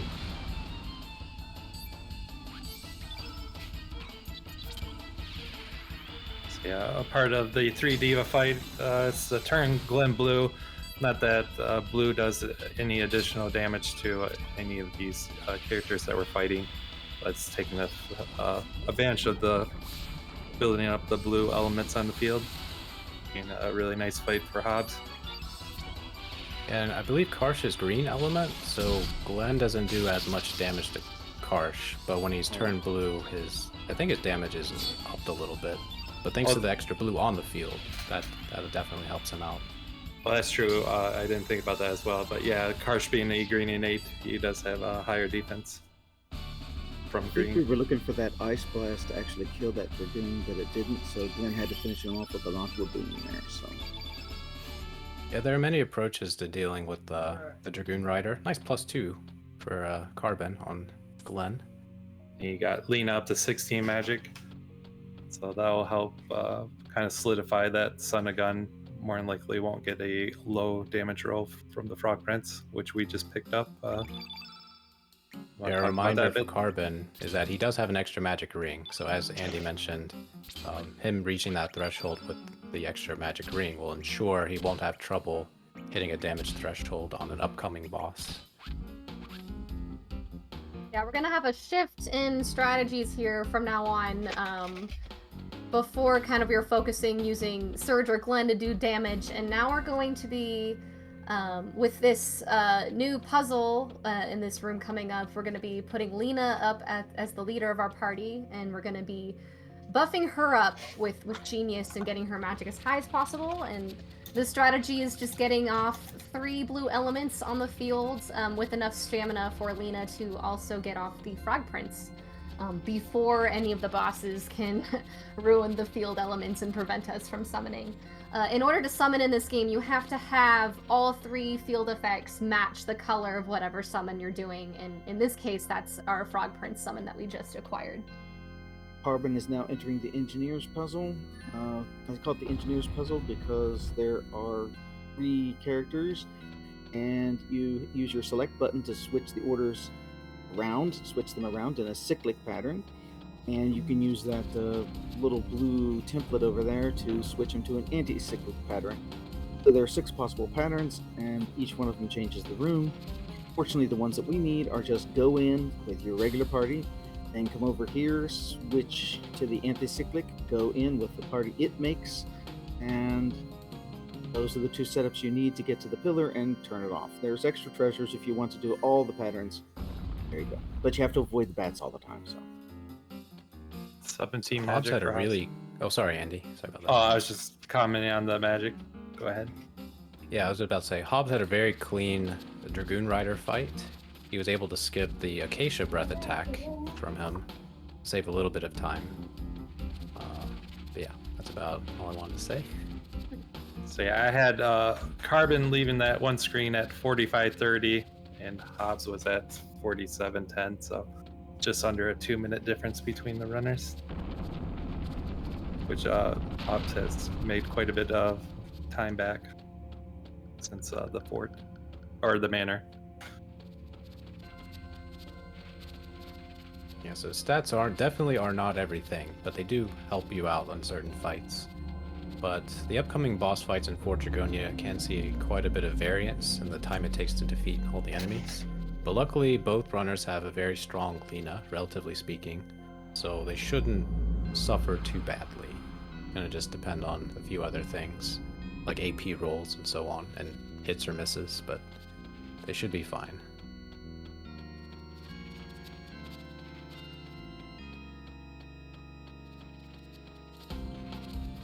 Yeah, Carbon making through the little maze here. The bats can be very trolly here. They can turn on the dime and just simply hit you. And the bats coming up in the next room are equally as trolly with a very misleading hitbox. Yeah, Just with the casually... maze- Oh, go sorry, ahead. keep going. I was just gonna hate on bats more, but you keep going. No, hate on those bats. Nah, just with the maze room, at least there's kind of a set path that the bats go on, so they're relatively predictable, even if you know they might, switch which direction they go. This room that Carbon's in, though, like, this is the killer, because it's just not, it's hard at a glance to see where the hitbox for this flying bat, it's just flying in a circle, but the actual hitbox is actually kind of probably where its shadow is, but you can't see its shadow.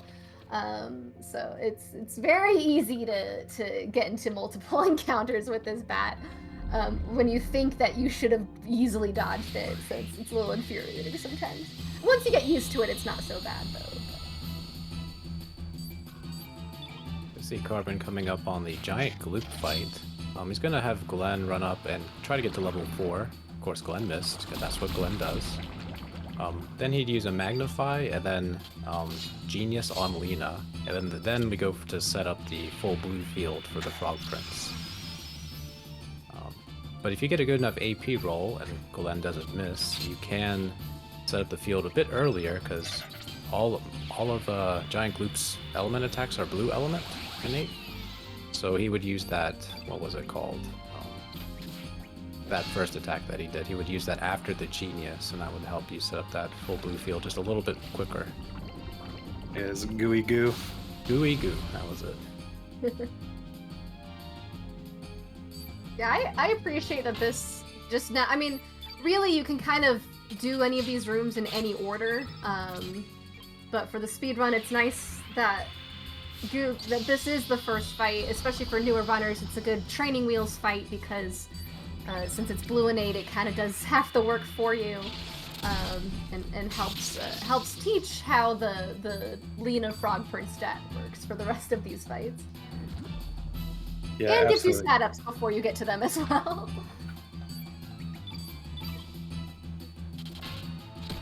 Yeah, even though the giant gloop is a blue innate enemy, you might wonder, why do we use Frog Prince, which is a blue element summon? The answer is it's really, really strong. So even though it does half damage to giant gloop, it's still going to do well over 500 damage for both of these runners, and that's enough to knock them out. Yeah, it's just that good. Ice Blast has again, Aqua Ball, level 3 element, 20 spell power. Level 4 Ice Blast, 28. The Frog Prince, we jump up to 80.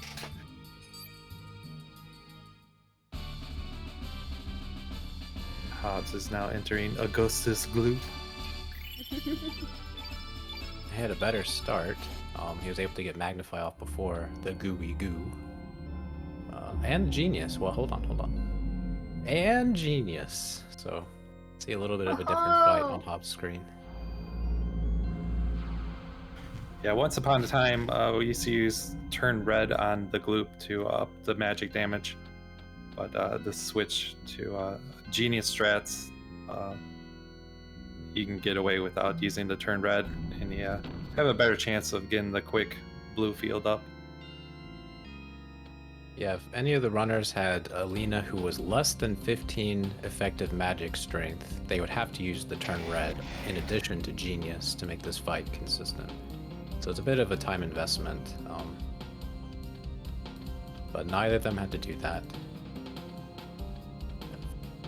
So, yeah. Is Carbon gonna do Cybot skip? Is he gonna do it? I don't know. Okay. Yeah, Cybot skip. You run in this corner and you line up with a certain pixel, and the Cybot will just walk on by you, because normally you can't run by him. Saves about 8 seconds if you get it, but if it hits, okay, Carbon backed off. If you get hit in that corner, you have to fight the Cybot. You can run away, but you get it pulled back into the fight immediately. So that would cost about a minute and a half to at least a minute and a half of time if they failed Cybot skip. Hobbs has been known for being very confident in Cybot skip, so he may go for it. We haven't really gotten to see it much, if at all, in this whole tournament. It'll be really interesting if Hobbs is able to get it off this time. And that, if he does, that 8 seconds might make the difference. Oh, Carbon got a paper cut. Oh no. Yeah, the paper dolls are very frustrating. They phase in and out at random intervals. You would like to try to make logic to it, like if I stay X amount of feet away from it, will it stay phased out for X amount of time? And there seems to be like no correlation to any of that. It's just simply random.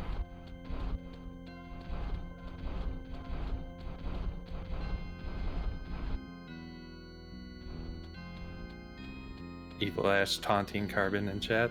Love it. Alright, the second paper boy. Nice dodge. So yeah, that Now that one's encounter even cost harder. Carbon about 20 seconds.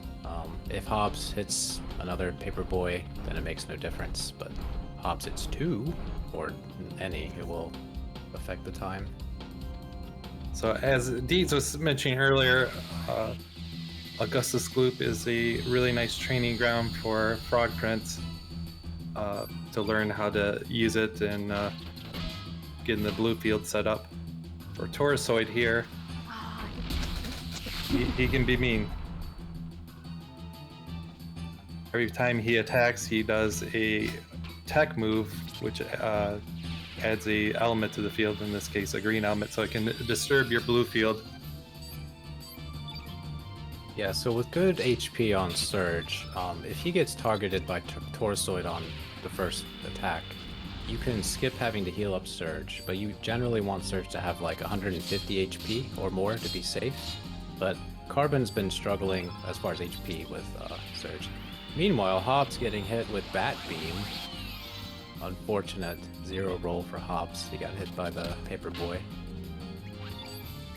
Yeah, I don't think we really brought up, so for boss fights, it's actually not possible for the, well, except for the deadhead. There's some exceptions, but usually you will get at least one chance to go before the boss goes. However, for any of these random mob encounters, well, I guess not random, but any of the mob encounters, they can 0 AP roll you, and it's just no fun because you're already getting into an extra encounter that you don't want on your time, and then to have them do an attack like that, especially the elements that just take so much more time than an attack. It's no fun. Also, the interesting to note with Taurusoid is that, you know, he's doing these wrestling-like moves. They're actually magic-based techs, not physical. So you don't want to use the Magnify until you're ready to go. Otherwise, where the moves aren't one-shotting Glenn and Serge, they can suddenly turn into that. Yeah, so in Carbon's Taurusoid fight, he healed up Serge. We'll see if Hobbes gets to ignore that. I think he'd be able to catch up 20 or 30 seconds, if that does happen.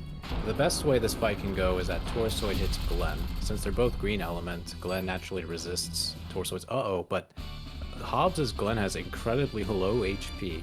I've never seen that low HP on Glenn before. He's normally well over 200. So maybe that's not the best choice. Maybe it's Serge.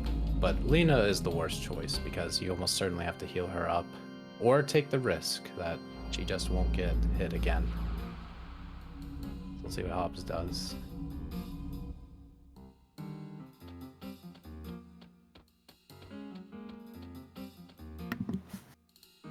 And we've hinted around and mentioned the turn red,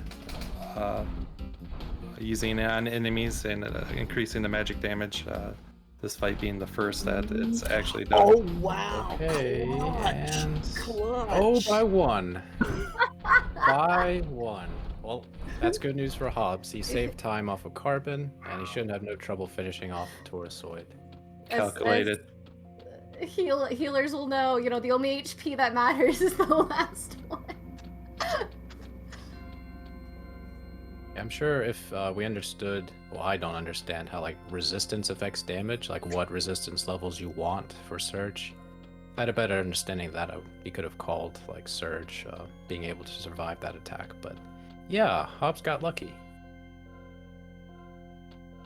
You know, he needed that luck. He's had some pretty bad luck with some of these fights. Oh yeah. Nothing against Hobbes, of course. It was Orcha. Orcha's done it. Carbon's Not finishing up luck, the only last skill.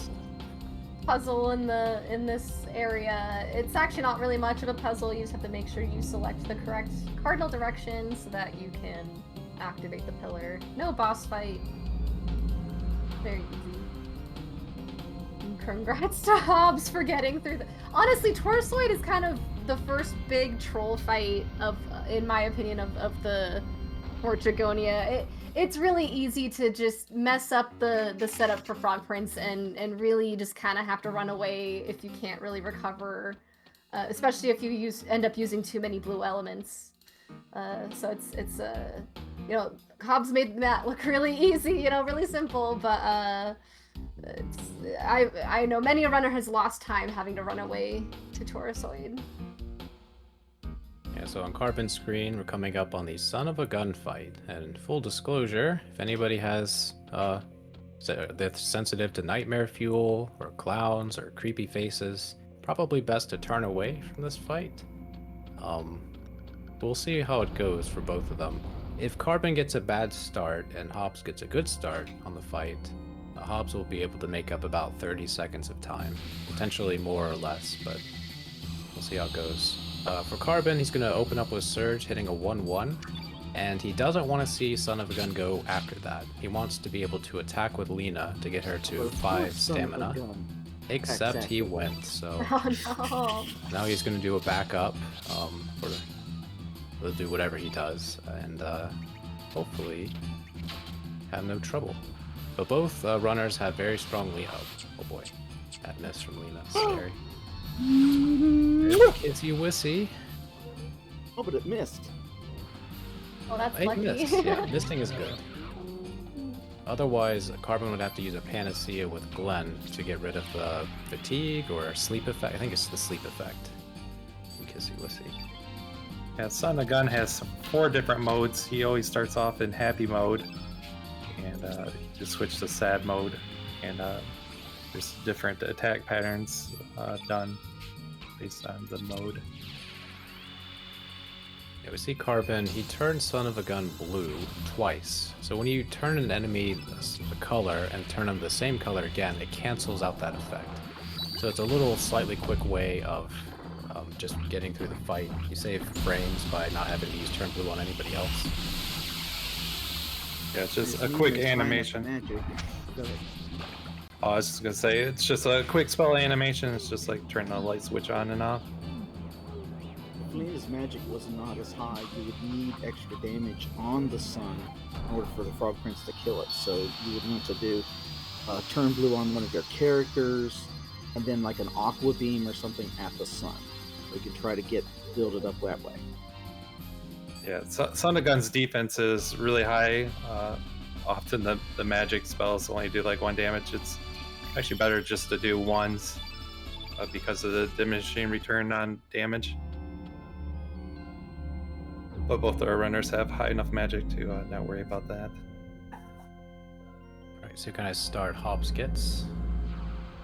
Okay, a potential fast start. Let's see. Very nice. Alright, so Hobbes is going to save a little bit of time off of Carbon. Meanwhile, Carbon's going to make his way to the final area of Fort Dragonia. He's going to be dodging some soldiers, which is not as easy as it looks. Thank you for saying that. Yeah. With Carbon, as you remember, Lena was actually here in the first place. Just replaced Red with Kid with Glenn. So This actually follows the flashback a little more closely than it usually does. Except all of the monsters are different. The sense of deja vu stops there, because now there's soldiers here instead of just those bats and the cybots.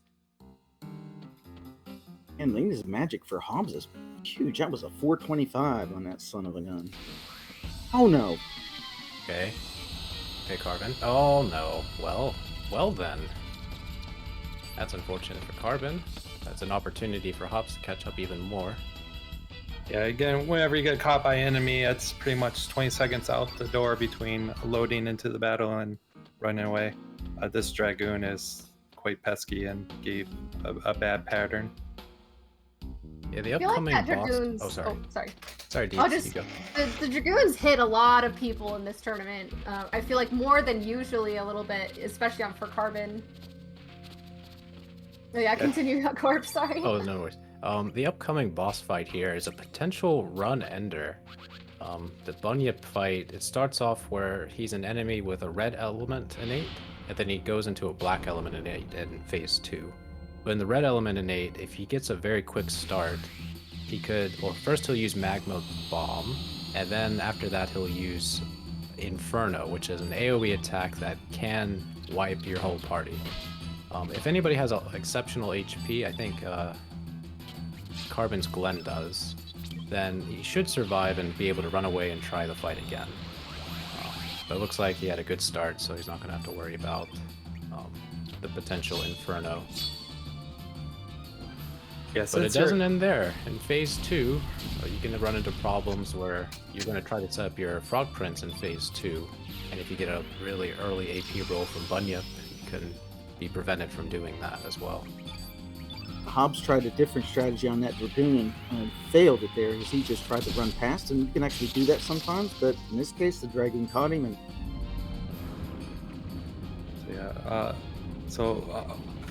Bunyip has a second phase, as Corporate mentioned, and the second phase, the AP has been rolling in the background on a separate counter, so it is possible that he will 0 AP roll here.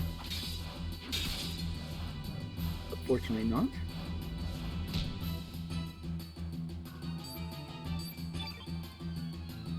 Yeah, taking advantage of the blue element from phase 1. Carbon's going to set up for a Frog Prince now.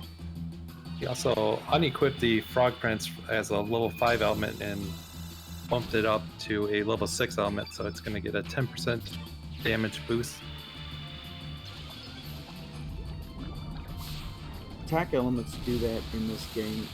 The ones that actually don't are the status support elements. So you'll see like an Eagle Eye at -3, but that would still be just the same effect as if it were +3. So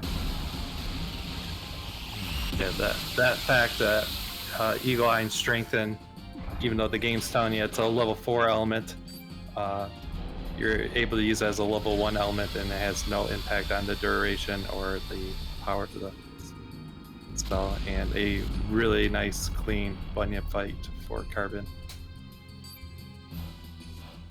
For Hobbes is this, about to Carbon enter. only has. Oh, sorry. I was just gonna say Hobbes is about to enter phase 2. So you go, Deeds.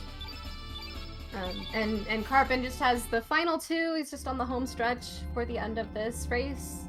But still really impressed with the Hobbes. Hobbes has stayed basically within one boss fight of Carbon this whole time. And I know Carbon and Corporate here, our commentator, being the two with the perfect win streaks for Hobbes to be, just tailing behind Carbon. Yeah, This looks so bad. the big difference being that Carbon was able to get the guard skip, and Hobbes got severely punished, unfortunately, for going for it.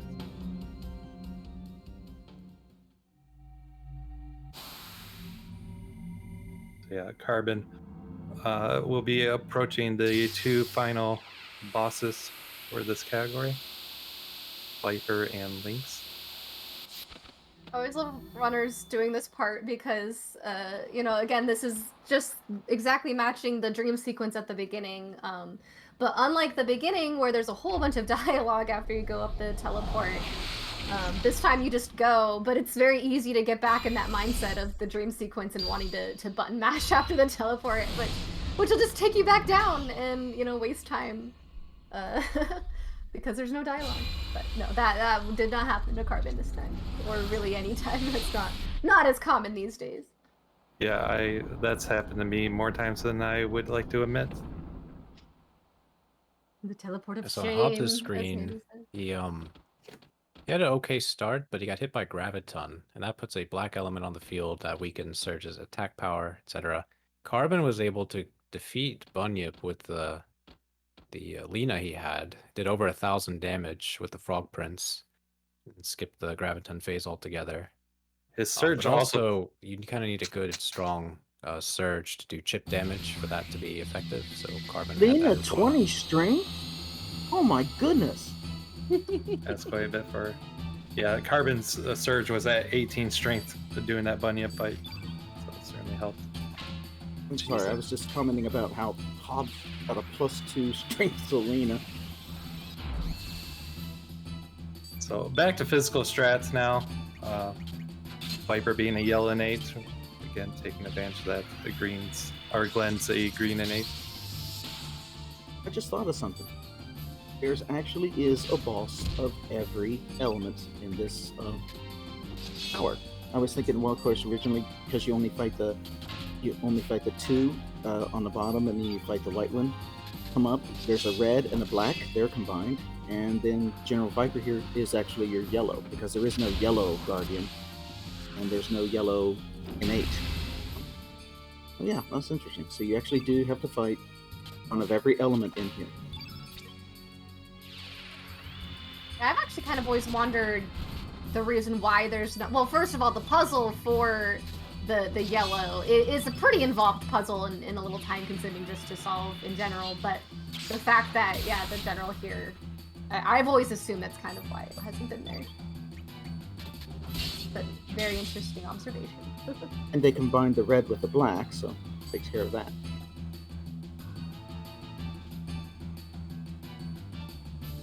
A decent fight for Carbon against General Viper. He got a little bit punished for having low stats, but was able to finish the fight with little issue. +2 for Glenn there, I think at 23.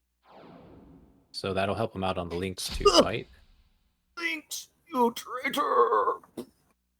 Yeah, I was actually going to make the comment that for a long time we were using magic on Lynx, and it was just found out that using a physical strat with Glenn, turn them white, is faster, but once you start to get Glenn under 22 strength, you start to debate, like, maybe I should go back to that magic strat, but yeah, that +2 is going to help out a lot.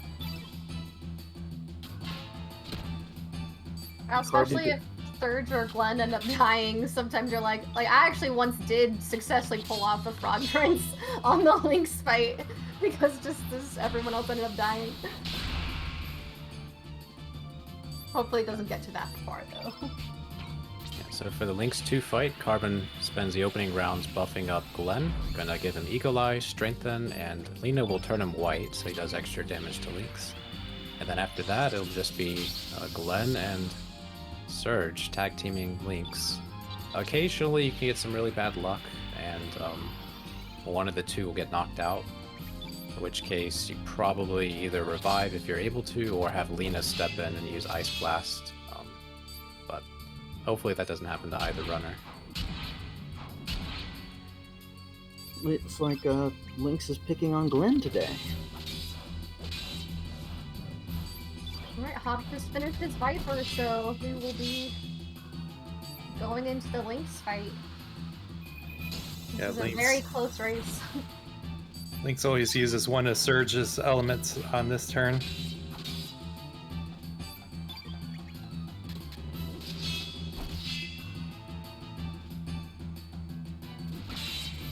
Oh, 2 hit. Oh, get him, Glenn! Oh, 2. Enough Alright, to Sonic this should do Sword, that's all it needs. That Strengthen wore off at the end there. And the Not turn enough. white. Uh-oh. Surge got him. Oh, man. Alright, GG's for Carbon. GG's, Carbon. A really, really close race. The fact that Hobbs did get into the Lynx fight when Carbon finished. If there had been more time, maybe Hobbs could have caught up, but that just couldn't quite make up the guard skip. Yes, a very nice run by Carbon, especially with those starting stats.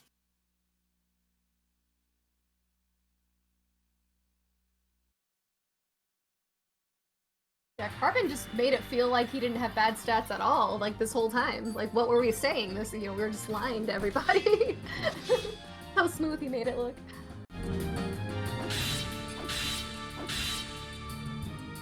What I found is that the more experienced runners really do have those alternate strats down pat. And so even with bad magicaninas and little things like not getting the right, you know, steals, or not getting the right stats on Glenn, or having a really weak Surge. It really is just okay. We'll do the backup, and they just immediately go to it, and like second nature. So it's really, really cool. Yeah, absolutely. That's one of the big things is, and the 99% miss. Just getting to a level of kind of knowing when to go off script and makeshift strats.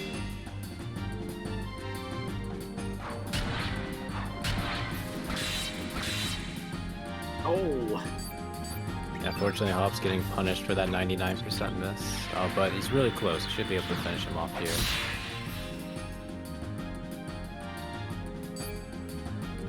If not, Lena will step in and bop him on the head. Okay, she was ready. GG Hobbs. GG Hobbs.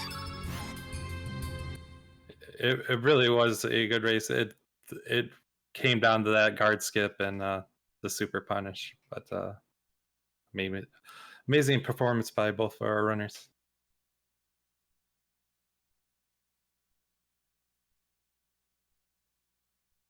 So this means that Hobbs will be still moving on, and he'll be going down to the little losers bracket, and Carbon will move on into the winners bracket. So Carbon's next match will be between a winner of tomorrow's match between Warp and Rom, and the loser of that will then go and play Hobbs in the losers bracket.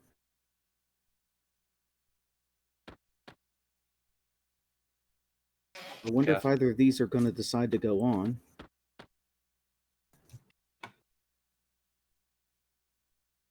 It's kind of tradition at this point to just continue on, at least to clear all the cutscenes. But yeah, Carbon is not going to continue the run, which is reasonable for his level, because he needs certain stats on Surge and a certain time after Lynx 2.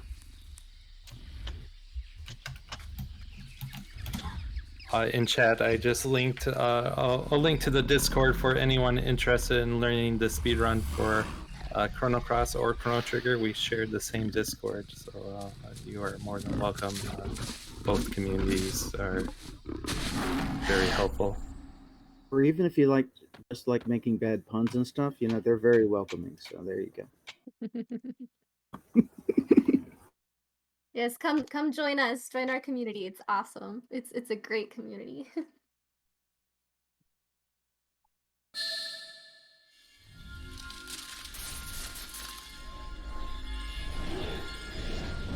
Oh man, this part brings me to Dragon Tears. He's so sad. We never saw it coming either. Who knew? We'll see if Hobbs or Carbon want to talk about their race. They'll let us know.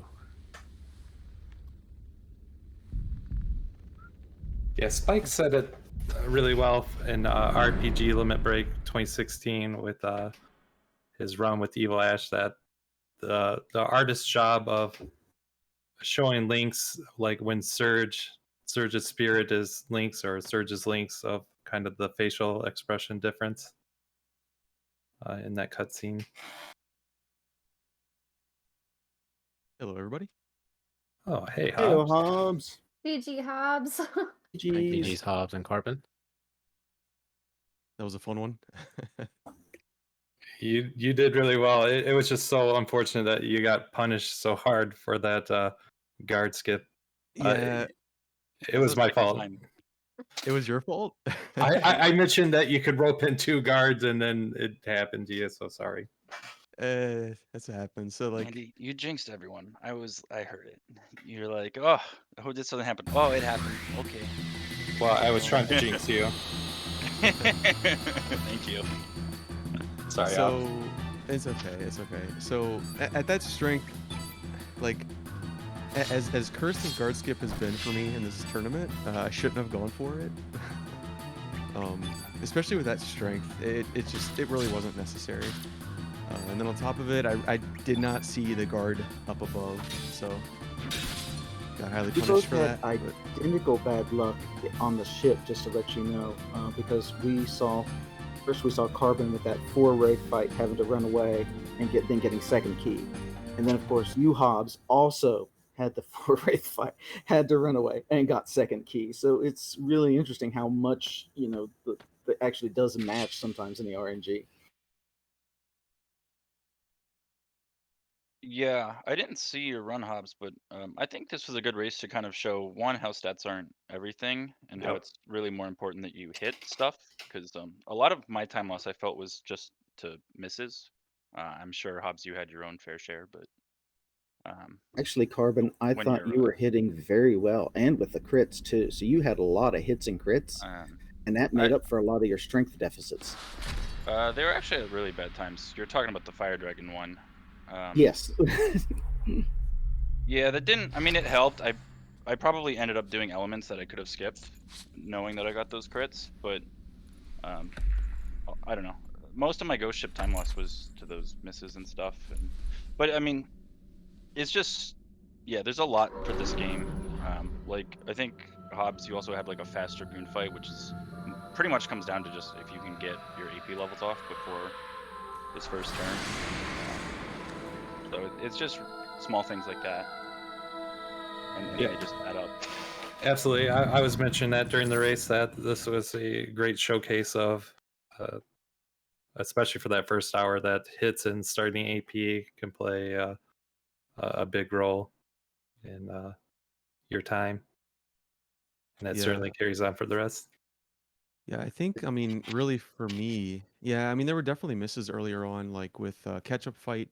I was with that strength, I wanted to go for the more consistent fight, but I missed everything anyway, so it just, and then I assume Carbon, you went for the 3-3. How did that go? On catch up. Yeah. It was good, except my kid was too low strength to push him over, so I Yeah, Carbon's kid Carbon was had 11 and 7 or something like that. Oh, yeah, wow. it was Okay. I mean altogether the fight actually went very well for the stats, but I saw like I think 2 turns that I could have skipped, but I'm telling you, it's the way. Hobbs was trying to make up for like I thought he was doing it on purpose somehow. When you jumped up there with the thing coming down, with the beach bum coming down, I thought you were doing that on purpose. I thought, wow, this is a new way to skip the thing. But I guess you jumped too early, and the beach bum hadn't come all the way down, and you hit it or whatever. Way back. You got an extra beach bum fight. But yeah, other than that, I mean, the guard catastrophe, I mean, I had second key, which is whatever. But everything else kind of I feel like went pretty smoothly. Yeah, you gained so much, like I think 4.5 minutes from Lynx 1. So Yeah. Yeah. but yeah.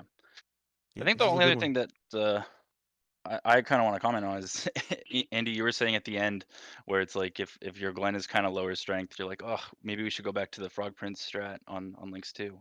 And right before it, I was literally thinking that. I was like, do I do it? Is this the time? Oh, Wait, you were looking at how that listening fight to went, us? I think it was. I Yeah, didn't I know was you were basically listening. done Oh my at the goodness. end. Okay, at the end. But Well, the magic strat after, there was actually one that followed the Frog Prince, and that involved using Luminaire and some other spells. Not Frog Prince, but just other spells.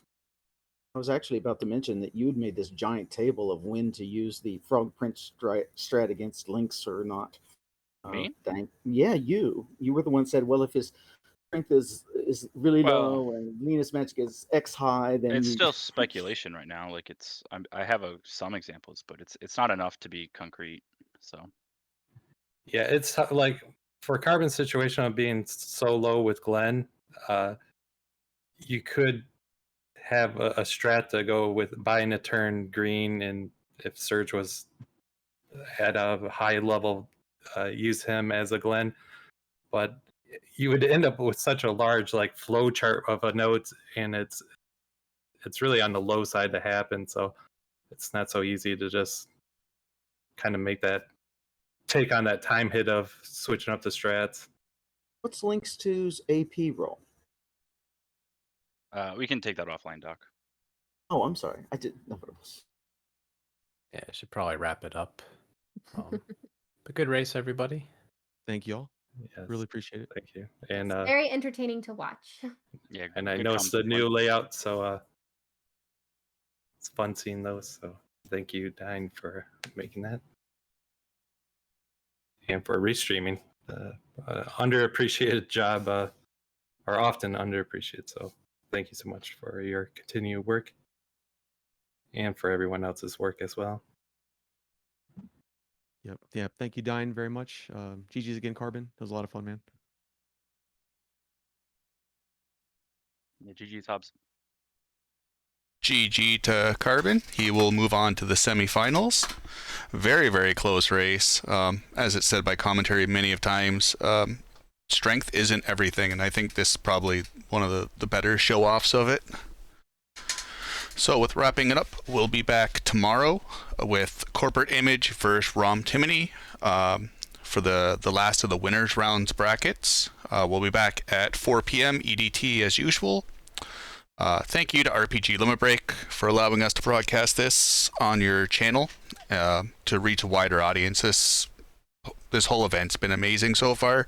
It's great to see chat. Commentary's been a lot of fun. Runs have always been amazing. So we will throw the raid to Bomb Bomb. He is doing a Chrono Cross any percent. I believe this is his second run. He's got some good time saves going on. So thank you everyone for tuning in. Have yourselves a good night. Be safe, and we'll hopefully see you tomorrow.